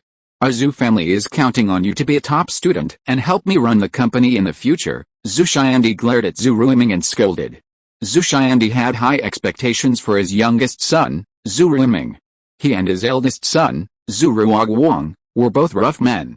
They had been involved in society for a long time, and it was impossible for them to learn any knowledge, but they both hoped that Zhu Ruiming would have a promising future. The bigger Zhu Xiandi's KTV became, the more he understood how important management talents were. Although he could hire someone with money, it would never be as worry-free as having family members at home, so he hoped that Zhu Ruiming could study hard, study business management, and then come back to help him make his business stronger and bigger. Zhu Ruiming pretended to be like a good boy at home, and obeyed Zhu Xiandi's words. However, Zhu Xiandi never expected that his eldest son doted on his younger brother so much that he not only helped him do bad things, but also hid it from Zhu Xiandi. Oh, Zhu Ruiming agreed obediently, and went back to his room. After closing the door, he did not go to read, but put his ear to the door, waiting for his eldest brother to come back and listen to what they said. Not long after, his eldest brother Zhu Ruoguang came back. Through the crack in the door, Zhu Ruiming was shocked to find that his eldest brother's hands were wrapped in bandages. "Ruoguang, what are you doing?" Although Zhu Xiandi had been involved in society in his early years, he didn't care much about fighting and killing and getting injured. However, since Zhu Ruoguang pacified the North District and became the #1 gang leader in the North District, such things have almost disappeared. "Dad, that guy is a master, I can't beat him." Zhu Ruoguang was already scared to the core of his heart about Lin Yi, so he did not hide it. "None of my men are his match. I estimate that even if he has not reached the strength of a yellow rank master, he is almost there. And he may be able to press acupoints." "What? So powerful? Impossible? Those two brats can't be more than 20 years old, how could they be masters?" Zhu Xiandi was stunned, a little unbelieving. "Dad, to be honest, I don't believe it either, but he is indeed very powerful. Let's forget about this matter. We don't have a deep hatred with him." At this point, Zhu Ruoguang was a little scared. "Damn, you useless thing," Zhu Xiandi snorted coldly, "why are you so timid? You are not even as brave as your disappointing brother. He dared to harm female classmates in junior high school. Look at yourself. I made a wrong decision back then. I should have let you go to school and let Ruiming go out into society." Zhu Ruoguang lowered his head, not daring to look at his father. No matter how powerful he is, 2 fists can't beat 4 hands. It's an old saying, and there must be some truth to it. Otherwise, how could it have been passed down for so many years? Zhu Xiandi snorted coldly. "Your Uncle Yan is already a quasi-yellow level master, but wasn't he still surrounded and captured by the special police? I went to so much trouble to get him out of prison." If you're listening to this novel on a channel other than Fanfic World, it means they downloaded and uploaded it without effort. We cordially invite you to visit our channel, Mundo Fanfic Novelis. There you'll find the original version of this story, and you can explore many other novels of various genres. We're waiting for you to immerse yourself in a world of incredible novels. Chapter 224 Strange Behavior. Dad, then please ask Uncle Yan to take action. I don't dare to go, Zhu Ruoguang said in a very soft tone. He was really afraid of Lin Yi. Zhu Xiandi was right. He was not as brave as Zhu Ruoming. You useless guy. The relationship between old Yan and me is nothing more than a friendship based on interests. I have helped him and he has done things for me. Every time he does something, I lose a favor. It's such a small matter and you ask him to take action. Isn't it making a fuss over nothing? Zhu Xiandi was a little disappointed. Why was his son such a softy? Since it's a small matter, forget it, Zhu Ruoguang said weakly. Alright, don't worry about it. Get out, Zhu Xiandi waved his hand in anger. This son didn't have any of his former domineering spirit. He was afraid of death. Zhu Ruoguang turned around and went back to his room as if he had been pardoned, leaving Zhu Xiandi very angry. Zhu Ruoming overheard the conversation outside the room and saw the wound on his brother's hand. He felt gloomy. His plan would have to be postponed. How could his elder brother help him catch the criminal in this state? He felt uneasy about not having his elder brother handle such a secret matter himself, so he remained gloomy until Monday morning when he went to school. Zhong Pinliang called him out, and he recalled his plan, becoming even more listless. Brother Ming, how are you going with that plan I mentioned? Zhong Pinliang pulled out a cigarette case and offered Zhu Ruoming a cigarette. Don't mention it, Zhu Ruoming waved his hand gloomily. My elder brother has some problems and can't help me with this. I'm already feeling very upset. I guess this thing will have to be postponed. Zhong Pinliang was overjoyed when he heard Zhu Ruoming's words. He had originally wanted Black Panther to help Zhu Ruoming catch the criminal, then lure Lin Yi over and have Black Panther kill him. If Zhu Ruoming's men were present, Black Panther would have a hard time executing him. However, he couldn't bring it up directly. If he suddenly told Zhu Ruoming, let me help you find someone to capture Tang Yun, Zhu Ruoming would definitely become suspicious. Brother Ming, this matter can't be delayed. If you delay, what if that brat Lin Yi gets there first? You'll be in big trouble. Zhong Pinliang began to give Zhu Ruoming some drastic measures. That's true. I don't care about him, but I can't do it myself. Zhu Ruoming was a little embarrassed. Liangzi, do you have anyone suitable? Me? Brother Ming, you are not asking me to help you kidnap someone, are you? If my dad knows, he will beat me to death, Zhong Pinliang said with embarrassment. You also know about the matter with Brother Black Panther, Zhu Ruoming nodded. He naturally knew about Brother Black Panther's affairs. Zhong Pinliang must have been scolded a lot when he returned home, but now he had no choice but to ask Zhong Pinliang for help. Liangzi, you have a grudge against that kid Lin Yi, right? Why don't you help me this time? That kid Lin Yi sent Brother Black Panther to jail, which caused you to be scolded. He is also your enemy, that's true. Zhong Pinliang nodded in agreement. Okay, Brother Ming, then I'll help you this time. That's a real brother. Zhu Ruoming was overjoyed and patted Zhong Pinliang on the shoulder. When can we take action? The earliest it'll have to be is tonight, right? I'll call someone in a minute, Zhong Pinliang said. But, Brother Ming, do you have a place to do business? Yes, there's an abandoned, unfinished building in the North District. It's usually deserted, and it's where my brother and the gang hang out, Zhu Ruoming said. It's on Honghu Road in the North District. Oh, I know where it is, Zhong Pinliang nodded. Brother Ming, just wait for my good news, brother, I'll remember this gesture of friendship. From now on, we're brothers, no doubt about it, Zhu Ruoming clapped Zhong Pinliang's shoulder cheerfully. Sure, Zhong Pinliang replied, then headed towards the school gate, silently cursing himself for being used as a pawn and thanking himself. In the side street behind the school, Zhong Pinliang found a random IC card phone booth and dialed the number Black Panther had given him. He told Black Panther his plan for tomorrow's action, and without a second thought, Black Panther agreed. As long as they could lure Lin Yi out, anything was possible. It's just kidnapping someone, isn't it? It's not like Black Panther hasn't done this before. On the contrary, he's done it so often that he's already very familiar with it.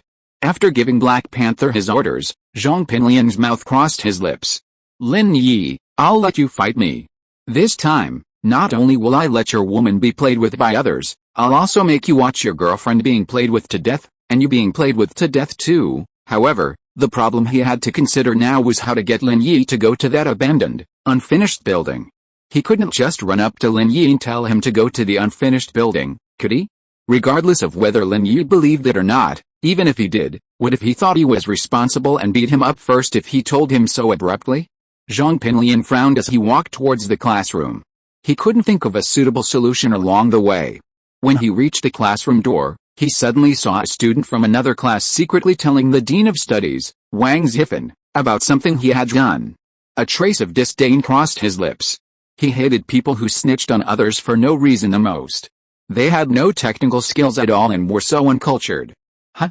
Snitching? Zhong Pinliang suddenly had an epiphany, and everything clicked. Zhong Pinliang walked over and patted the student who snitched on him on the shoulder. Thank you so much, buddy. Zhong Pinliang, what are you doing? Wang Xixing frowned and scolded him.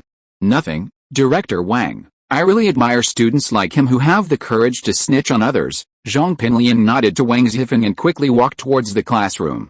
Wang Xixing was a little puzzled. What was wrong with Zhong Pinliang? When did he start to admire students who liked to tell tales? But Wang Xixing didn't say anything else. After all, Zhong Pinliang hadn't done anything excessive. Wang Xixing didn't say anything too harshly because of his uncle who was a school director. Lin Yi sat at the back of the classroom, bored to death as Kang Xiaobo enthusiastically talked about Xiaofan. Lin Yi yawned, and suddenly noticed from the corner of his eye that Zhong Pinliang was walking towards him. Huh? Lin Yi was stunned. What was this guy doing here? Was he itching for trouble and wanted to make himself uncomfortable? Neither Zhang Neipao nor Gao Xiaofu were sitting here. Zhong Pinliang must be looking for Lin Yi now that he was here. Sure enough, Zhong Pinliang spoke. But his attitude made Lin Yi stunned. Lin Yi, Zhong Pinliang greeted him with a smile. Zhong Pinliang tried hard to make his smile look kind and harmless. Do you have facial paralysis? Do you need me to treat you? Lin Yi looked at Zhong Pinliang, who was smiling, in great confusion. Did this guy get his head squeezed by the door? Chapter 225 What's the trick? Huh, Lin Yi, you're such a joker. Zhong Pinliang came over with a smile and plopped down on the seat next to Lin Yi. Is there something wrong with you? If so, tell me now. If not, get out of here. Lin Yi didn't want to pay any attention to him at all. This kid was acting like a lunatic today. Lin Yi, don't be like this. Although there were some misunderstandings between us before, they weren't misunderstandings that couldn't be resolved. Zhong Pinliang's words made Lin Yi stunned. Misunderstanding? Lin Yi looked at Zhong Pinliang with interest. What happened to this guy today? He just smiled so eccentrically, and now he wanted to tell him it was a misunderstanding? Did he hear it right? Was he really stupid or did he have other intentions? Misunderstanding? Zhong Pinliang, you know better than me whether what happened between us was a misunderstanding or not. Black Panther's in there, how can it be resolved? Yang Ming looked at Zhong Pinliang with a half-smile. Oh, right, I almost forgot. Black Panther seems to have escaped. Be careful. Don't let him get you into trouble. Huh, Lin Yi, you're such a joke. What does Black Panther have to do with me? Haha, Zhong Pinliang laughed dryly. Okay, if you have something to say, just say it. I don't have time for nonsense with you. Lin Yi frowned. He felt something was off. Actually, I have something important to tell you, Zhong Pinliang said, lowering his voice. It's very important. It concerns the people around you. What is it? Lin Yi was a little impatient. Zhong Pinliang was talking nonsense, and he didn't know what he was trying to say. But Lin Yi definitely didn't believe what he said before. It was obvious that a lot of it was just lies. I can't say that now. I'll treat you to dinner tonight and tell you everything, Zhong Pinliang said. Of course, if you really don't want to know, you don't have to come. I'm just being kind. Kind? Lin Yi wasn't stupid. He could tell from Zhong Pinliang's inconsistent words that this guy was definitely trying to trick him. But why was he trying to trick him? And even treating him to dinner? What could possibly be going on with Zhong Pinliang that was related to someone close to him? Kind? If you mean well, just tell me now, Lin Yi said calmly. Lin Yi, you know, I'm under tremendous pressure to tell you this. This involves someone else, and I'm going through a huge struggle to tell you this without him knowing, Zhong Pinliang said worriedly. If he knew I was telling you, he'd definitely not let me off. Telling, Lin Yi narrowed his eyes slightly, looking at Zhong Pinliang in front of him, trying to read some clues from his face, but Zhong Pinliang remained terrified. Zhong Pinliang had put in a lot of effort to pull off this act, planning it for a long time at the classroom door before finally coming to execute it. Naturally, Lin Yi couldn't easily spot any flaws. But Lin Yi had long since determined that this guy had ulterior motives, so there was something fishy going on. Absolutely fishy. To be honest, that person is planning to commit a crime against someone close to you. I heard about this, and I'm afraid it'll implicate me if it goes public. You know, not reporting someone is a form of harboring someone. I'm afraid I'll be sued, so I came here to tell you about this, Zhong Pinliang whispered. To be honest, I almost got sued for that Black Panther incident. My dad put a lot of effort into settling it. And I don't want to mess up again. I'm graduating soon, and I want to spend time with Chu Mengyao in college. I don't have time for a prison vacation, committing a crime against someone close to you? Lin Yi raised his eyebrows slightly. Who is this someone? Chu Mengyao? That shouldn't be the case. Zhong Pinliang shouldn't know about my relationship with Chu Mengyao. If that's the case, it can't be Chen Yushu. Who could it be then? Kang Xiaobo? Tang Yun? Okay, let's stop here. Class is about to start. I'm going back first. You can decide for yourself whether to go or not, Zhong Pinliang said, and stood up to leave. I'm very sincere. If you don't go, don't blame me if something happens. I have already informed you. The head teacher, Mr. Liu, had already walked in. Zhong Pinliang walked towards his seat, but Lin Yi stared deeply at Zhong Pinliang's back. This kid is being too attentive for no reason. He is either a traitor or a thief. However, his last sentence made Lin Yi suspicious. Lin Yi was not afraid that Zhong Pinliang would play tricks on him, but if he played tricks on the people around him, Lin Yi would let him learn a lesson. Lin Yi hesitated for a moment before sending a text message to Chu Mengyao. Zhong Pinliang wants to treat me to dinner tonight. He said he has something important to tell me about someone close to me. After Lin Yi sent the message, he looked over at Chu Mengyao. Sure enough, she soon lowered her head and fiddled with something. Lin Yi's phone vibrated twice, indicating a new message. Does he know about your relationship? I don't know, I don't think so, Lin Yi replied. Oh, then go see what he wants, Chu Mengyao replied. Since Chu Mengyao had said that, Lin Yi decided to go see what Zhong Pinliang was up to. When get out of class was over, Zhong Pinliang didn't come back to ask Lin Yi about his thoughts. Instead, he hurried out of the classroom. Lin Yi smiled faintly and followed him out. Kang Xiaobo followed closely behind. Boss, did Zhong Pinliang treat you to dinner earlier? Kang Xiaobo, having been ahead of Lin Yi, naturally heard some of the details. Just as he was about to ask Lin Yi, Teacher Liu entered the class, leaving him no chance to speak. Well, I don't know what he's going to do.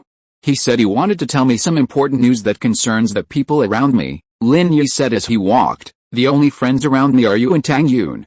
I don't know who he's talking about, people around me. Kang Xiaobo was also stunned, then said, Boss, Zhong Pinliang went downstairs. Should we follow him? No. Lin Yi walked to the window in the corridor and looked at the school playground. He said someone is going to harm the people around me, and he's here to tip me off. He'll treat me to dinner tonight before telling me the details. Harmful to the people around you. Kang Xiaobo was stunned, then said disdainfully, is he so kind? If someone really wants to harm me or Tang Yun, he's probably one of those people who's watching the fun. Why would he come and tip me off in advance? Lin Yi smiled. If Kang Xiaobo could understand this, how could he not understand it? It was just that Lin Yi accepted the invitation not because he trusted Zhong Pinliang, but because he wanted to get to the bottom of it and see what tricks he was playing. End of this chapter. Thank you very much for reaching the end. Don't forget to like. Looking for more exclusive content and immediate access? Subscribe to our Patreon. Remember, every like, subscription, or donation encourages us to continue. Thanks to everyone. See you in the next video.